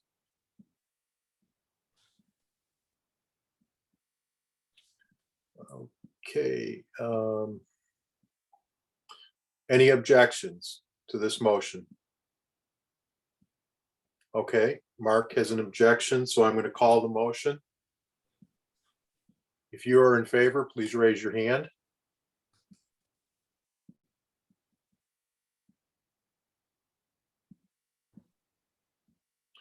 Okay, I have Melanie Morgan, Carol Kuznowski, Kathy Calhoun, Pam Mosier, George Eigenhauser, Yukiko Hayata, John Kalila, Annette Wilson, Rachel Anger, Kenny Curley, Steve McCullough, Sharon Roy. Okay, please take your hands down. If you are not in favor, please raise your hand. Mark Hannon, Pam Delabar. Please take your hands down. Any abstentions? Kathy Dunham. Thank you. Please take your hand down, Kathy. Rachel. I did not get a vote from Howard Webster. I'm for it. Thank you, Howard. Okay, that's 13 yes, 2 no, 1 abstention. Okay, the motion carries. Carol. Okay, the next is regarding the removal of fees for tiered titles. This was addressed in October by the board, and the board approved the fact that we would remove fees for tiered titles. However, at that time, we did not realize that there would be a show rule change that would be required. What is presented here is a revision to show rule 2705C to remove the fees for tiered titles. Okay, thank you, Carol. Do I have a second? Kenny seconds. Thank you, Kenny. Any comments or questions? Seeing no comments or questions, are there any objections? Can we see the show rule on the screen, please?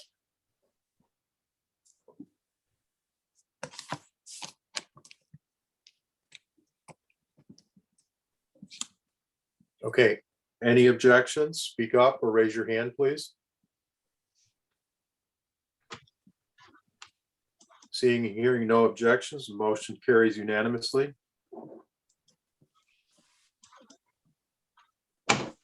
Hey, Carol. Okay, the final thing tonight is to revise show rule 4.06 regarding 6x6 shows. And basically what this is doing is presenting the rule changes for something that was passed in October by the board that clarifies that in a 6x6, it would be required to have 2 specialties, but they could either be on the same day or on different days.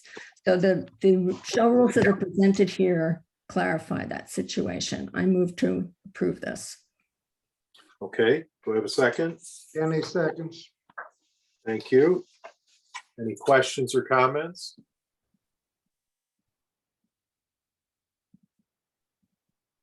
Seeing and hearing no questions or comments, any objections? Seeing and hearing no objections, motion carries unanimously. Thank you. Carol, anything else? No, that's all I have. Thank you. Thank you very much. Okay, we move on to the International Division. Yeah, basically, Russell's report is in there. And very quickly, Gavin pretty much mirrored what Russell had talked about the banquet with 120 attendees. The only other thing that, unless Gavin is on the call now, has he ever shown up, Ally? No, I haven't seen him. Well, basically, he's working with this WeChat app, and he's got personal concerns about that, but he's going to go ahead and go with the proposed project, and he's going to get with James to see if he can share some information with the board. Is James still on the call? Should be. Yep, I'm still here. Go ahead, Yeah. Dave. Can you, Gavin had indicated you had some information concerning the WeChat app.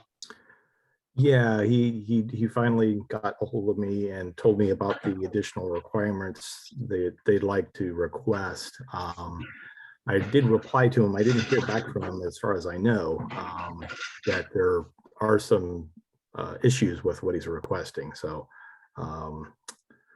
I need to talk to him more about that. Okay.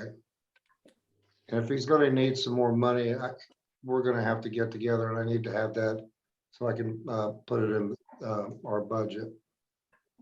Other than that, the banquet was a big success. Darrell and Russell both participated via recording and everybody had a great time. And that's pretty much it for the international division unless somebody has any questions. Kenny, would you reach out to Gavin and just let him know that James is trying to reach out to him and there may be Yes. some issues? Thank you. Absolutely, I will. I'll do that. Thank you, Kenny. Does anybody have any questions or comments for Kenny? Okay, thank you, Kenny. Okay. Moving on to the reports of the special committees, the COVID-19 committee, and I'm going to turn this over to George. Okay, well, I assume everybody's read the report. The first page and a half is a lot of history that we don't really need to get into here. The short version is we have a number of things that are expiring at the end of this month. We have some other forms and procedures that are out there on the website that don't have specific expiration dates but need to be reviewed. So unless somebody has a question with that part, I'd like to jump straight into the action items and move this along. Does anybody have any questions or comments for George before we go into the action items? Seeing no hands up or comments, George, go ahead. Okay, well, the first action item is that we adopt the revised version of CFA's minimum of COVID-19 requirements and recommendations effective immediately and continuing in effect through April 30, 2022. Okay. And then you're going to need to scroll down. Yeah. Because all of these Sorry. requirements. And can we get a second, please? Carol, seconds. Thank you, Carol. Okay, I'm just going to go quickly because there's only like 4 or 5 sentences that were changed on this. So the first item at the top of the page, scroll down a bit.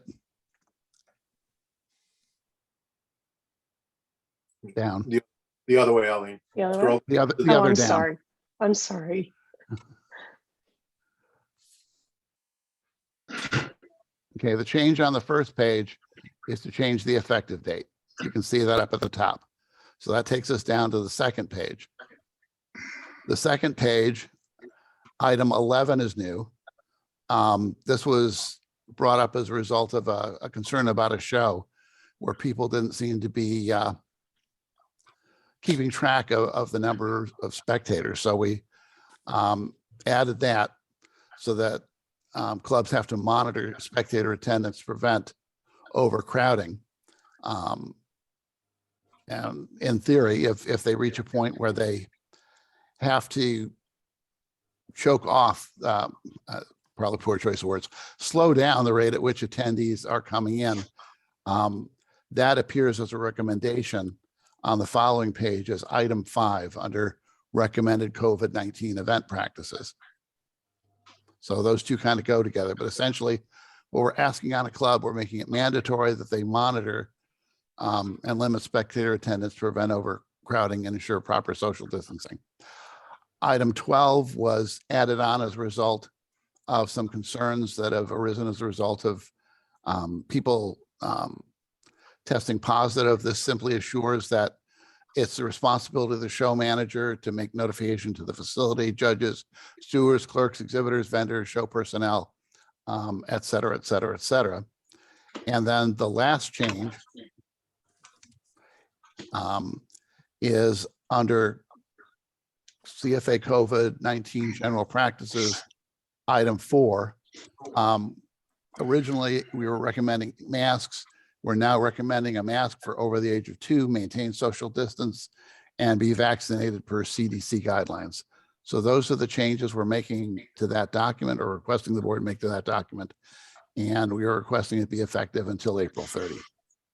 Okay, I have a motion. I have a second. Steve, you have your hand up. I have a question. Since we don't have show personnel to set at the gate to check these people, is there going to be some money in the budget to hire someone to count the spectators so we can choke them off, using George's words, when they get to a certain limit? Otherwise, it's just going to be a cattle call. Different clubs do it in different ways. Some clubs charge for admission and have a person sitting at the front taking tickets, charging attendees. Others have the show hall do it. They're required by contract to have the show hall take any tickets. Some clubs aren't going to be able to do much because there's going to be some sort of a situation where, especially some of these shows that you hear about in China that are done in shopping malls, there's just no way to do it. I mean, it's all based on doing the best you can under the circumstances you're dealt. But it is a requirement, not, you have to do it. No ifs, ands, or buts. The only part of it, of that part, that's a requirement, is on page 2, item 11, monitor and limit spectator attendance to prevent overcrowding and ensure proper social distancing. Now, that doesn't necessarily mean counting every person as they come in the door. It's just monitor the situation and be aware that when it's getting crowded, you need to take action to make sure social distancing is maintained. Do we have legal authority to throw them out? I mean, that's not, I don't understand how we do this, because when everybody comes to a final, do we tell everybody, go away? You can't stand here? It doesn't refer to any specific pace. It has to do with total hall capacity. Okay. Thank you, Steve. Pam Delabar. George, what we have going here in the majority of Europe, as you know, the EU has a COVID pass. We call it the green pass. And what we have been seeing in Italy, and I also think in France, is that exhibitors and spectators were allowed, must have a green pass in order to enter the shows. If we get to the point within the majority of our areas where we're seeing, an upswing in a pandemic and not going more in towards the endemic portion, we might want to consider CFA coming up with a green pass type of situation. People feel a little bit better knowing that everybody around them has the green pass. People are wearing masks, but not always social distancing. But I think this is something that we need to look at and consider. May I respond to that? Go ahead, George. I don't disagree, but it's easier when it either comes from an outside mandate like the government that applies to everybody, or if we apply it only to our own people. It'd be hard to set up a green pass for spectators unless the government was doing it for us. Thank you, George. Kathy Calhoun.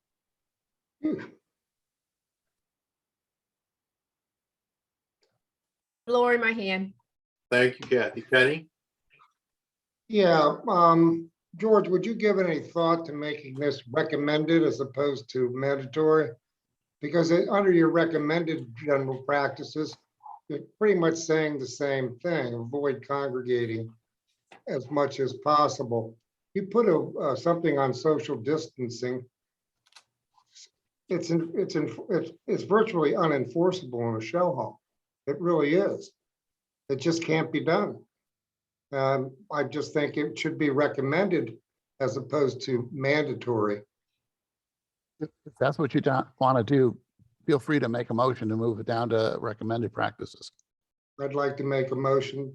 We should Second. address your motions first, though. Well, no, you would be an amendment to this motion. Okay, I'd like to make a motion to move number 11 down to recommended COVID-19 general practices. Okay, Kenny and Steve, thank you. let's handle the amended motion. Any questions or comments on Kenny's amended motion?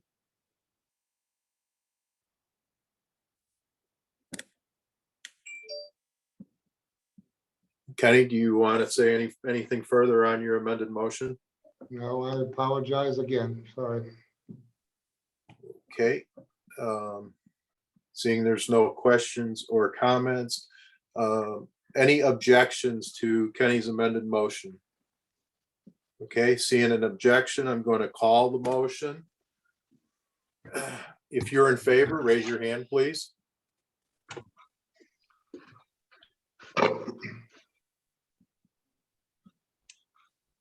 Okay, I have Kenny Curley, Carol Krasnowski, Kathy Dunham, Mark Hannon, Steve McCullough, Sharon Roy, Yukiko Hayata, Rachel Anger, Howard Webster, Annette Wilson, John Kalila. Please lower your hands. If you are not in favor of the motion, please raise your hand.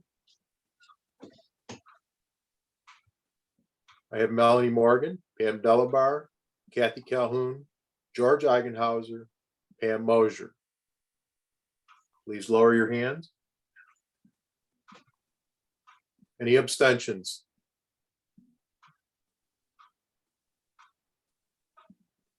Seeing no abstention. Oh, Kathy, are you an abstent? No, I was trying to get my hand down. Okay, thank you. Seeing no abstentions. Rachel? That's 11 yes, 5 no, 0 abstentions. Okay. So the amended motion carries. Amendment to the motion carries. Amendment, right. Amendment to the motion carries. Okay. So can we, all right, so I'm not exactly sure of what we do next, but George, did you want to finish? I'm done unless somebody objects to the main motion. Okay, Kathy Dunham.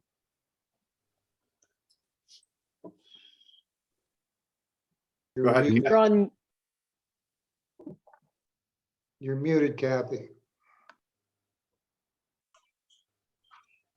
Kathy, you're muted. Oh, sorry about that. I thought I was unmuted. I don't have an objection to the main motion, but I do have a comment on number 12. Could we scroll back up to that for just a minute? Thank you. I've had this happen now with one of the shows in my region, and I think there's an additional concern here that the exhibitor, Joe Blow exhibitor, does not know who they're supposed to contact about being positive, and how is this information going to get disseminated to them and to the rest of the clubs? Just putting it out on the general CFA website is not getting the information where it needs to go. I'm just trying to make sure that all the bases are covered. Because I was involved with the show that had some positive cases, I did all these things that are being cited, and I would do them again in a heartbeat. But I just want to make sure that all the appropriate people are getting the information and understanding who they have to contact and when. Thanks. Well, if I might respond to that, it says that the individual must tell the show manager within 7 days. And then it's responsibility of the show manager to notify the facility, judges, stewards, clerks, exhibitors, vendors, show personnel, and the executive director within 24 hours of them being notified. And where is this information going to be housed, George? I mean, the bottom line is, I heard through a third party that somebody at my show had tested positive. The person didn't come forward until they were told by a third party they had to tell the show manager. So I'm concerned that our general exhibitors don't know where to look for this and see it, first of all, and then to follow through with it. Because then I had 2 other positive cases come forward after I had notified all of the exhibitors.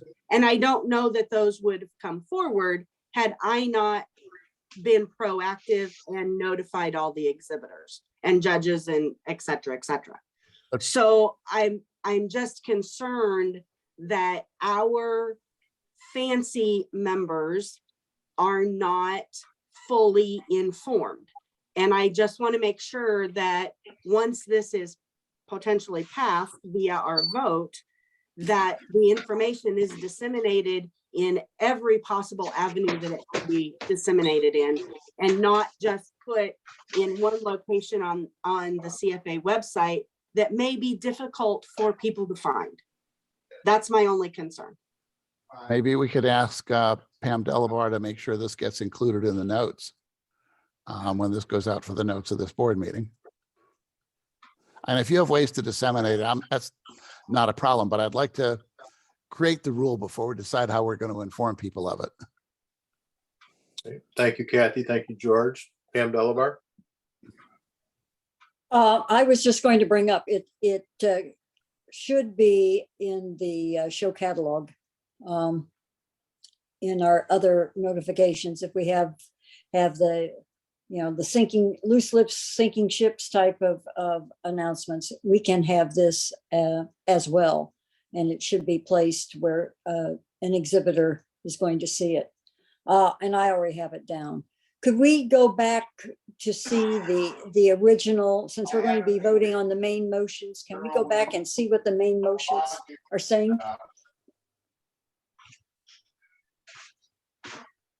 About 3 pages long, Pam, so you can't put it all on the screen at the same time. Well, board action items is what I'm talking about. Oh, 1 through 5 there. If you're not speaking, can you please put yourself on mute? There's some background noise. Okay. Steve? Was that the show that Kathy was referencing? I was none of the above that are listed in there, and I did not know about the COVID coming out. And this is the first time I've heard tonight that there was more than 1 case. How do people like me get informed if they're not living with the judge or somebody on that particular list? What were you doing at the show that you were exposed but didn't know about it? I was Jeff's driver and I was running paperwork for the master clerk. No official capacity of any type. Not an exhibitor, no entries, no clerking. How do I get, I'm like I said, if I'd known there'd been 3 cases, I'd have been tested by now. But because we have another show coming up in 48 hours, all these same people will still be there. Anything else, Steve? Well, no, I'm not just need an answer to my question. How do Yeah, I get informed? My answer is I don't know how to inform somebody who is not officially listed there in any capacity. Okay. Okay, Carol? Yes, my comment was in regard to making sure exhibitors are aware of whom they should notify should they test positive. It should also be on the show confirmation in addition to being in the show catalog. That was my only comment.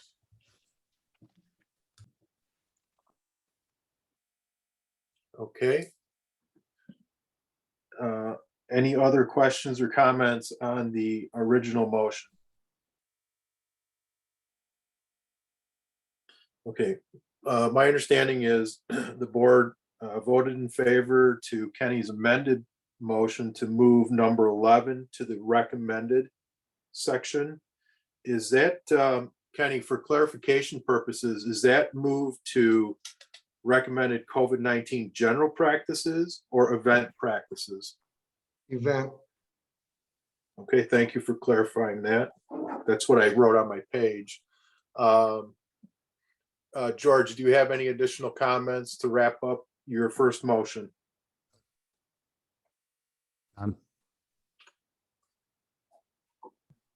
Okay. Any objections to adopting George's first motion that includes Kenny's amended motion.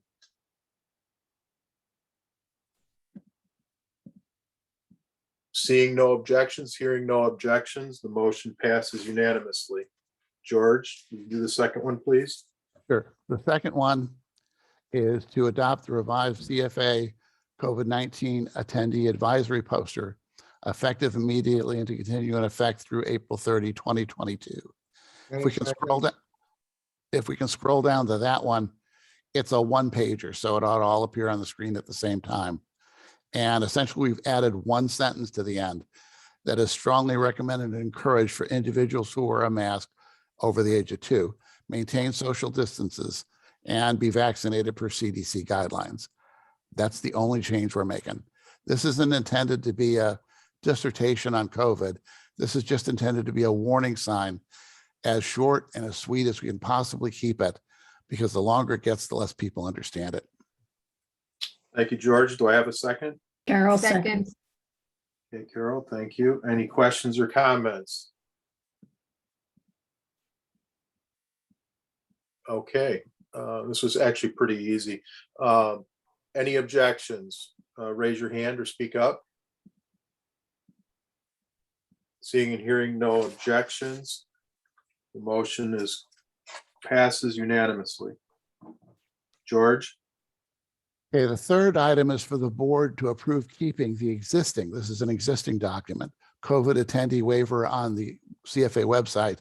But to avoid confusion, we want the word optional to be added to the links to the form, but not on the name of the form itself. This form we created long ago at the very beginning of the pandemic, when we thought we were going to have people sign individual waivers to attend a CFA show. That has turned out to be overwhelmingly impractical, which is why we went to the little poster that we just updated.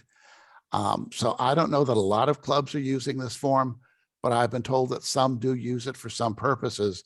So we probably shouldn't totally remove it from the CFA website, but to avoid people thinking they have to do it, I think any links to it or descriptions of it should include the word optional. And that's essentially what we're asking for.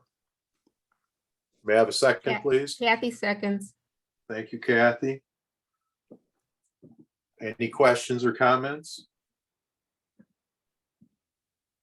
Seeing no questions or comments, any objections? Seeing and hearing no objections, the motion passes unanimously. George, will you do number 4, please? And number 4, that the board approve eliminating the existing judge's post-COVID-19 infection return to work certification effective immediately. We passed this a long time ago, and as far as I can tell, it has not been used. If we're not using the form, then I can't see a reason to keep it. Kathy seconds. Thank you, Kathy. Any questions or comments?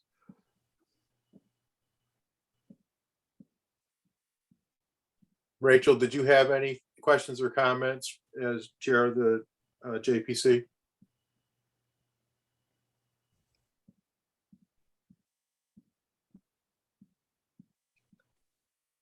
No, I don't. Okay, thank you. All right, any objections? Okay, seeing and hearing no objections, the motion passes unanimously. George, please do number 5. And then the final item is that the show license late fee exceptions for regions 1 through 9 currently in place be suspended at the end of the current show season. May I have a second, please? Kathy seconds. Thank you, Kathy. Any questions or comments? Pam Delabar? I am not in favor of this. One, I don't believe it belongs under this committee's report.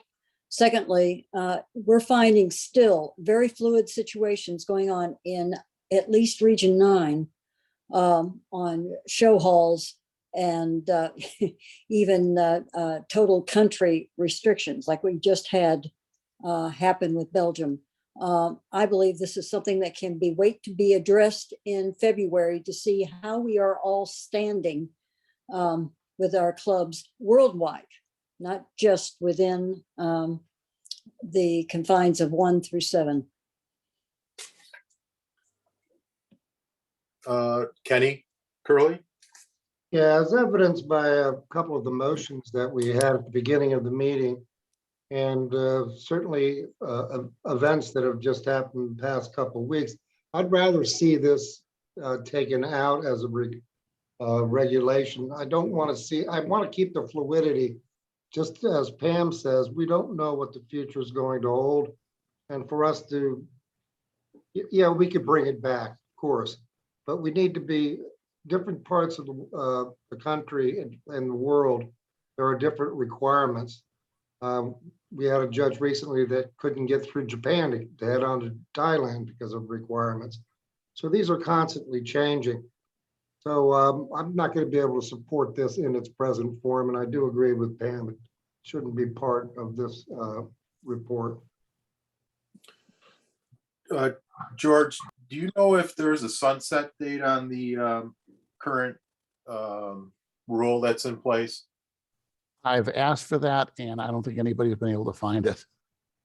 Yeah. Rachel, do you by chance know if there's a date, an expiration date on this? I was one of the people that George asked, and it's one of those things where you go to search, and if there's a negative, you can't confirm that it's not there. So I was not able to find a sunset date on this one. So it's my understanding that this was put in place due to the COVID, with the exception of China. China was done prior to the COVID. And I'm concerned that there may be a date out there that we're not aware of, and it needs to be addressed. Most of the rules that had been put in place due to COVID had a date, or it went to the end of the show season. And then the board had the right to extend it or discontinue it or change the date. George, what do you think we should do with this? Oh, Aline has her hand up. She might have a bit of information. Oh, go ahead, Aline. Yeah, I was just going to say, my recollection of it was that we would just discuss it at a later date when we had a better handle on COVID. And we thought we were going to discuss it in October, but that never happened because things hadn't really changed. So I don't think there was ever an actual date put in. It was just to be discussed at a later date when we had more information.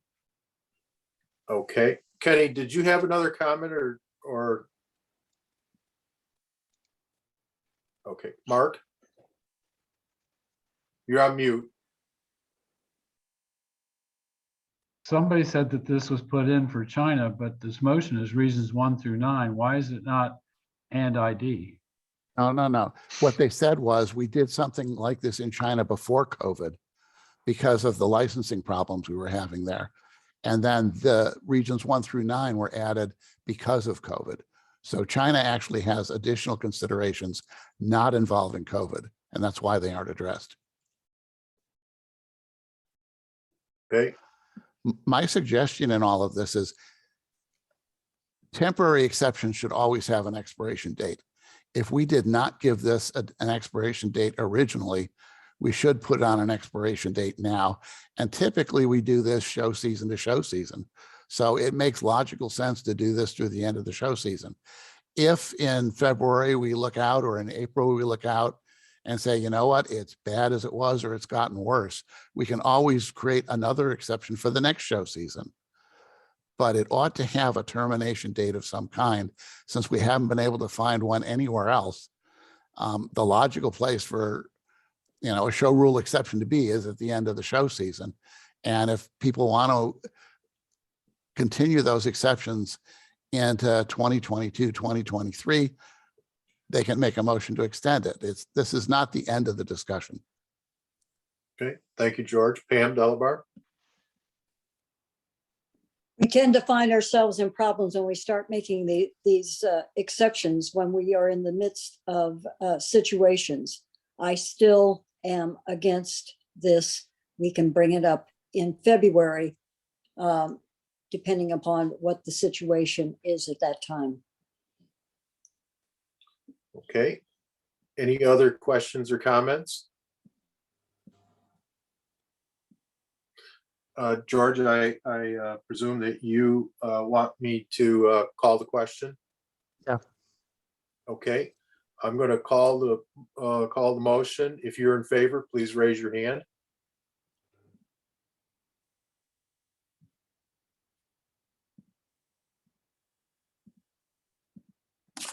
Okay, I have the following: Melanie Morgan, Mark Hannon, George Eigenhauser, Kenny Curley, Pam Mosier, Howard Webster, Carol Kozlowski, Annette Wilson, Yukiko Hayata, Kathy Calhoun, John Kalila, Steve McCullough. Please lower your hand. Those not in favor, please raise your hand.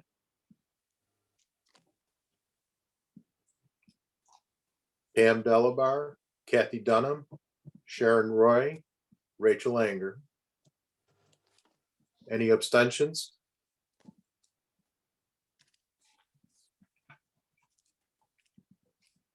No abstentions.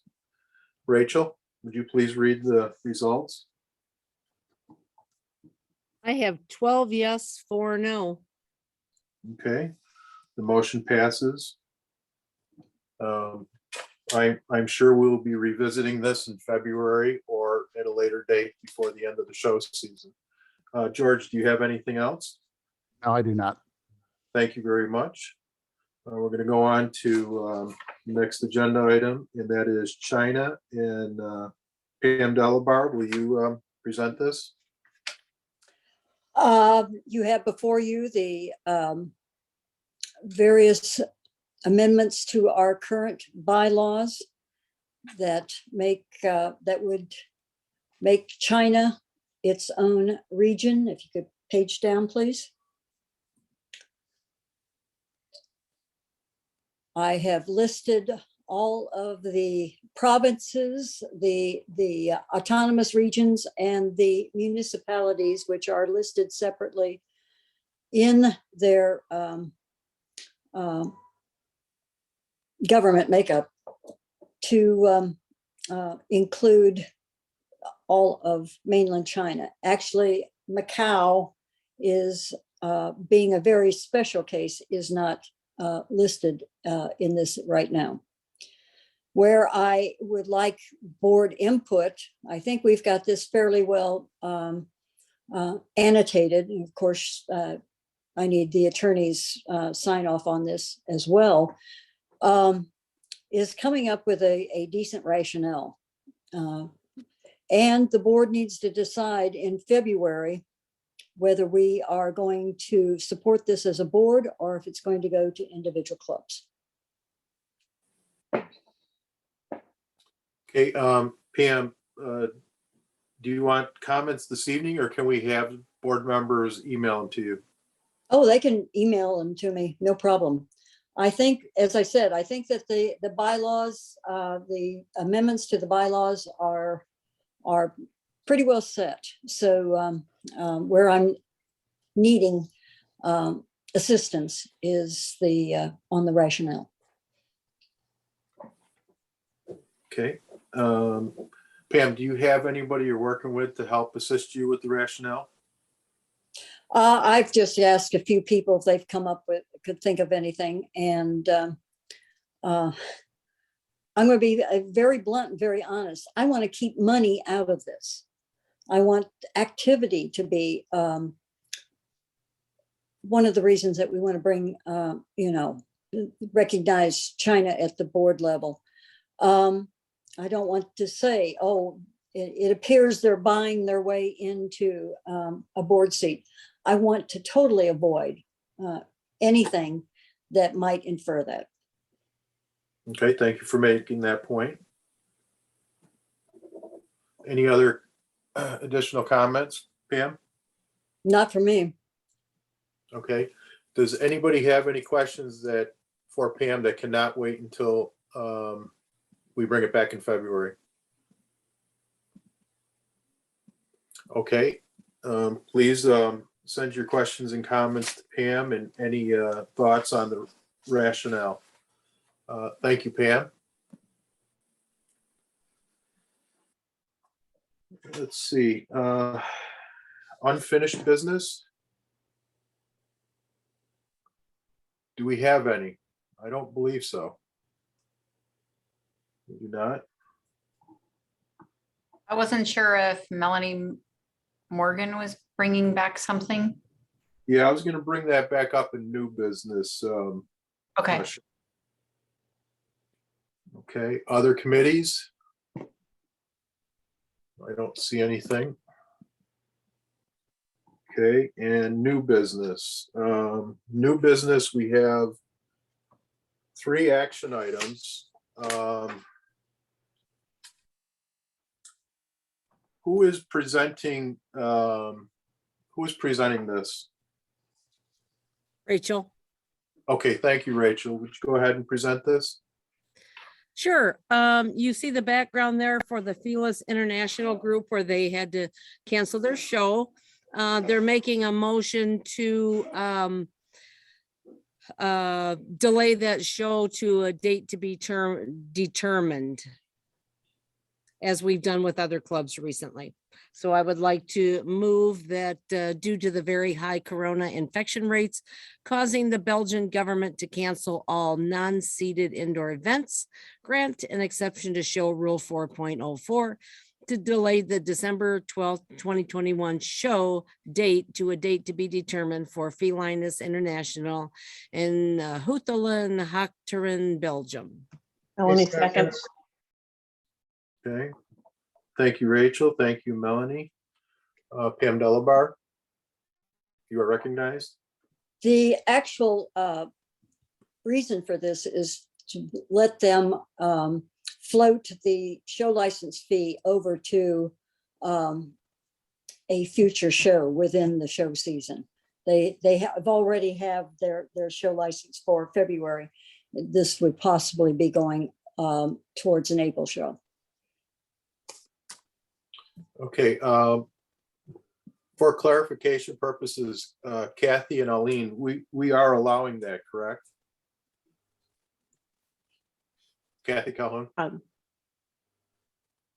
Yes.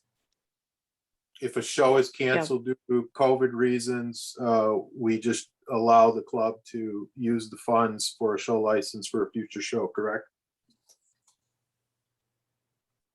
This is what we've Yes, been doing. Yes. On the Okay. kind of shows. Okay, great. Thank you. Any other Just- questions or Yes, go ahead, Aline. I just wanted to mention that, you know, on an every once in a while basis, this isn't so they have to keep track of, but if we start having more and more, we would just rather refund the money and they pay again, because keeping track of it can become difficult. Okay, so Aline, for right now, we are not doing that. We are doing the transfer, correct? Correct. Okay. Pam Delabar? Excuse me. The one thing that does make this a little bit difficult is the change of currency. And that's why they would just like to have the show license changed over to a different show and not have to pay for, you know, that additional. It's a money changing thing. Okay, thank you for sharing that, Pam. Any other questions or comments to the motion? Any objections to the motion? Okay, seeing no objections, hearing no objections, the motion passes unanimously. Rachel, you do the next one, please. Thank you. The next one is concerns the Central Breed Cat Club. It's a very long background, but basically a club, brand new club, held a show that one of our U.S. domestic judges was not able to get to. So they would like to roll that into their next show. The motion is to allow use of funds previously laid out by the club but unspent due to changes in COVID rules and procedures for its December 11, 2021 show in Bangkok, Thailand. Grant the Central Breed Cat Club an exception to show rule 4.04 to allow a format change from 3 all breed, 1 specialty to 3 all breed, 1 specialty, 1 super specialty ring. Okay, do I have a second? Steve will second. Okay. Questions or comments?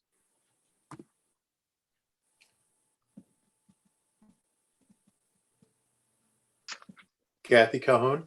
Yeah, I have a, okay, sorry, Rachel. When they say to allow use funds previously laid out by the club, can you, what funds are we talking about? I can address that. Yeah, that's in the background, basically, part of his airfare, visa fees,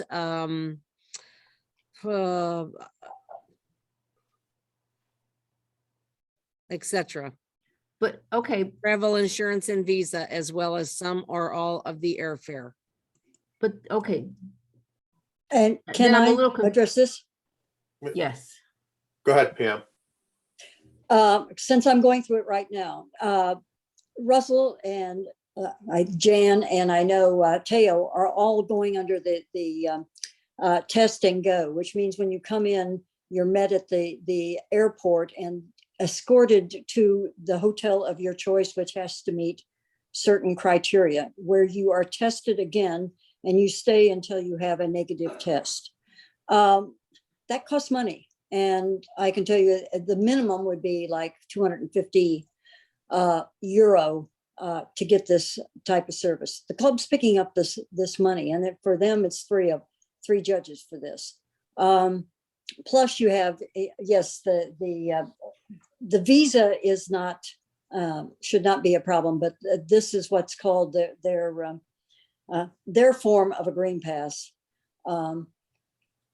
to come in, and it's requiring extra hotel. It's requiring extra special hotel and extra testing, and the extra testing also happens 6 days later that you have to do. So the club's picking up all this extra money, and it's a very involved situation. And I know Teo had to go through like 3 different rejections on his application before he could get there. And it's I don't think that the Thai government itself actually has a good hand on what it's supposed to be doing. Anyway, I'm glad Russell finally made it.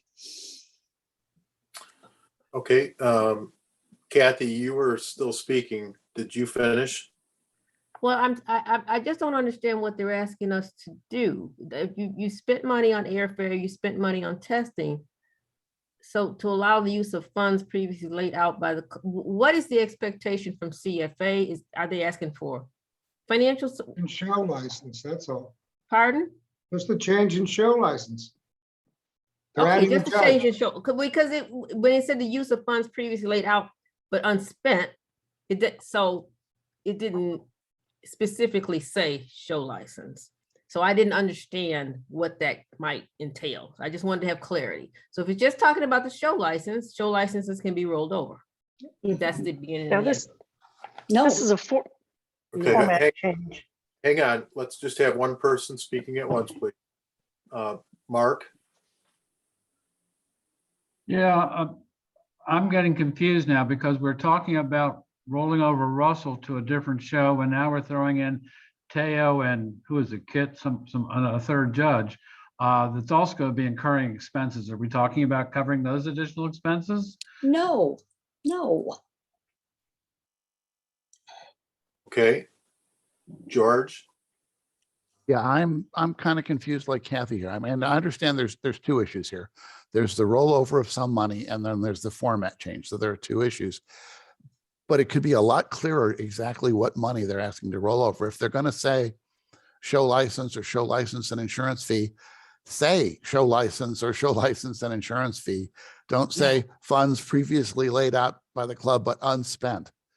I have no idea what that means. Okay, thank you, George. Rachel? Thank you. All this motion is asking for is a change in format. There's no money from CFA, no rollover of anything. These are just day-to-day funds that clubs put out in the process of doing business. I'd be happy to delete that introductory sentence. I always like to put a little something in a motion so people know what we're talking about and how this came about without restating all the background. So all this is changing the format from the adding a ring for Russell to judge. That's it. Okay, Pam Delabar? What Rachel said. The original judges were Doug Myers, Alan Raymond, Jan Rogers, and Teo Vargas Huesa.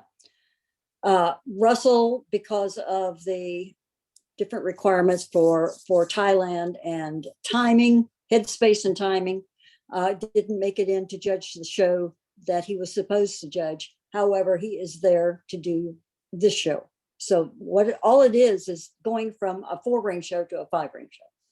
Okay, thank you. Sharon Roy?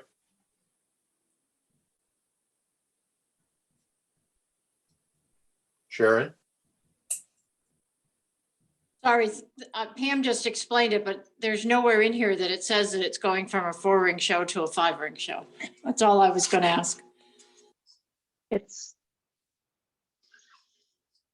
Okay. Kathy Calhoun, you had your hand up and then took it down. Yeah, is there a possibility of just having the motion restated So here's amended or, yeah. okay, here's what I have. Rachel has already made the motion. Steve has seconded it. It's as it is written on the screen. Rachel has offered to change the motion.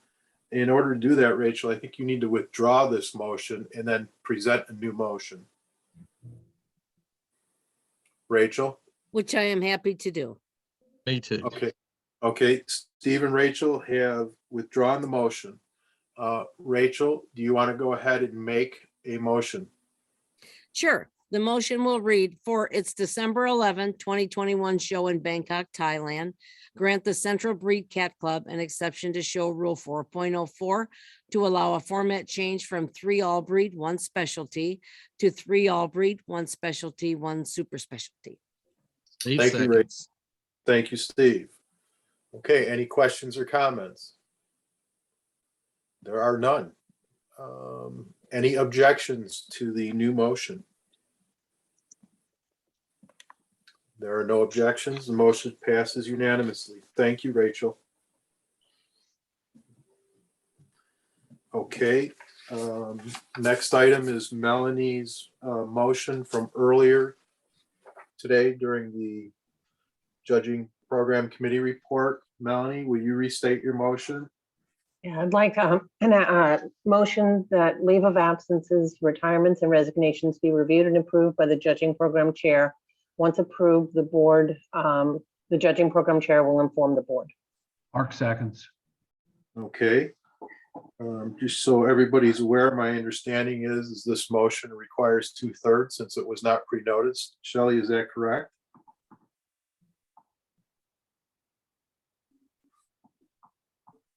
Yes, that's correct. Thank you, Shelley. Do we have any questions or comments on Melanie's motion? Pam Delabar? Melanie, could you please restate it? I need to write it down a little bit better. Leave of absences, retirements, and resignations will be reviewed and approved by the judging program chair. And once approved, and the judging program chair will inform the board once approved. Thank you. Okay, Mark Hannon? I don't recall the board ever voting against somebody who wants a leave of absence or is planning to resign or retire. I just don't see the need for it to come to the board. If we're going to say yes every time, just let the judging program committee do it. Okay, thank you. Any other questions or comments? Kathy Cahoon. I'll take my hand down. It was ditto what Mark said. Okay. Rachel, How would you like the judging program chair to inform the board? I assume that would be through a report. But I don't get in trouble when I assume things, so I just wanted clarification. okay. Shelley,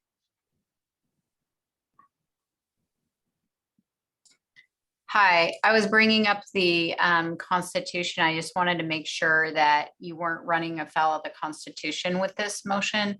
And I get the sentiment behind it. So the Constitution in article on judges states, I just gotta find it. Just give me a second. I didn't have it up. In Article 14,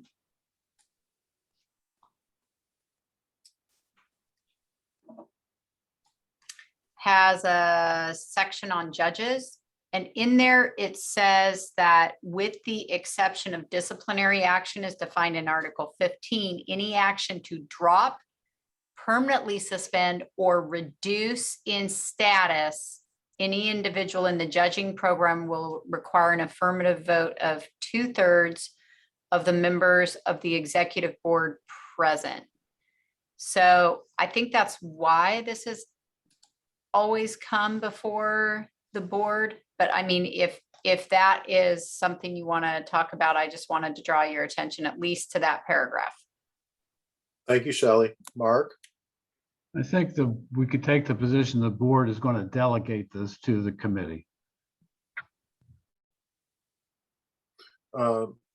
Shelley, are you okay with that? What Mark No, just said? I'm sorry, I'm not. Otherwise, every single thing in this whole Constitution could just be delegated. So you can't water down the Constitution. I know what you want to do. I believe that the question is, does a leave of absence or retirement reduce the status of an individual in the judging program? And the answer is yes. The good news is that the executive committee can meet in between board meetings. And this is something that they could handle very, very fast and not involve the whole board. And then it would just be ratified at the next meeting. So I think that that might achieve your goal, is to, if this happens outside of a regularly scheduled board meeting, that the executive committee would just handle it. Okay, thank you for those recommendations. Rachel, Thank you. I always interpreted the reduce in status clause to refer to a reduction from approved all breed to approval pending all breed, or something in their status, not a leave of absence or a retirement. I think that's a different thing that's not really named in the list. okay. Mark, I think the Constitution also says that the board licenses shows, and we've delegated that to the central office. We have over the years delegated a number of things to other groups rather than having the whole board do it. And I don't see what she read as being in conflict with the motion on the floor. okay. George, And I just want to say that if we adopt a rule that says, instead of doing a motion that takes almost zero time for the board to approve, that instead they will take it to the executive committee who will vote on it, who will then present it as a motion to the board to be ratified, who will vote on it. I'm not sure how much time we're actually saving. And these requests have always been de minimis. It hasn't consumed a lot of board time. We've probably spent more board time talking about it than we actually do talking about it. So I think we're doing fine the way we are. okay. So, all right. Any other questions or comments? So, to the whole board and Shelley, I am concerned about the points that Shelley brought up. And if it is a concern, a true concern, why don't we continue doing what we have been doing and present a change to the bylaws for the upcoming annual that addresses this? So this type of motion that Melanie brings up does not have to come before the board or the executive committee. So I'm concerned that if I call this motion and it's out of order, then we're going to redo it. Can we bring this back in February? Is a possibility. Do some more research on it and bring it back in February? George? Yeah, and I would point out that bringing it back in February, you only need a 50% vote instead of 2/3. So it might actually be easier. That makes sense. I'm good with that. So Melanie, you want to withdraw this motion? Yep. Okay, thank you. All right. There is no other new business that I'm aware of. So we're going to adjourn this meeting, but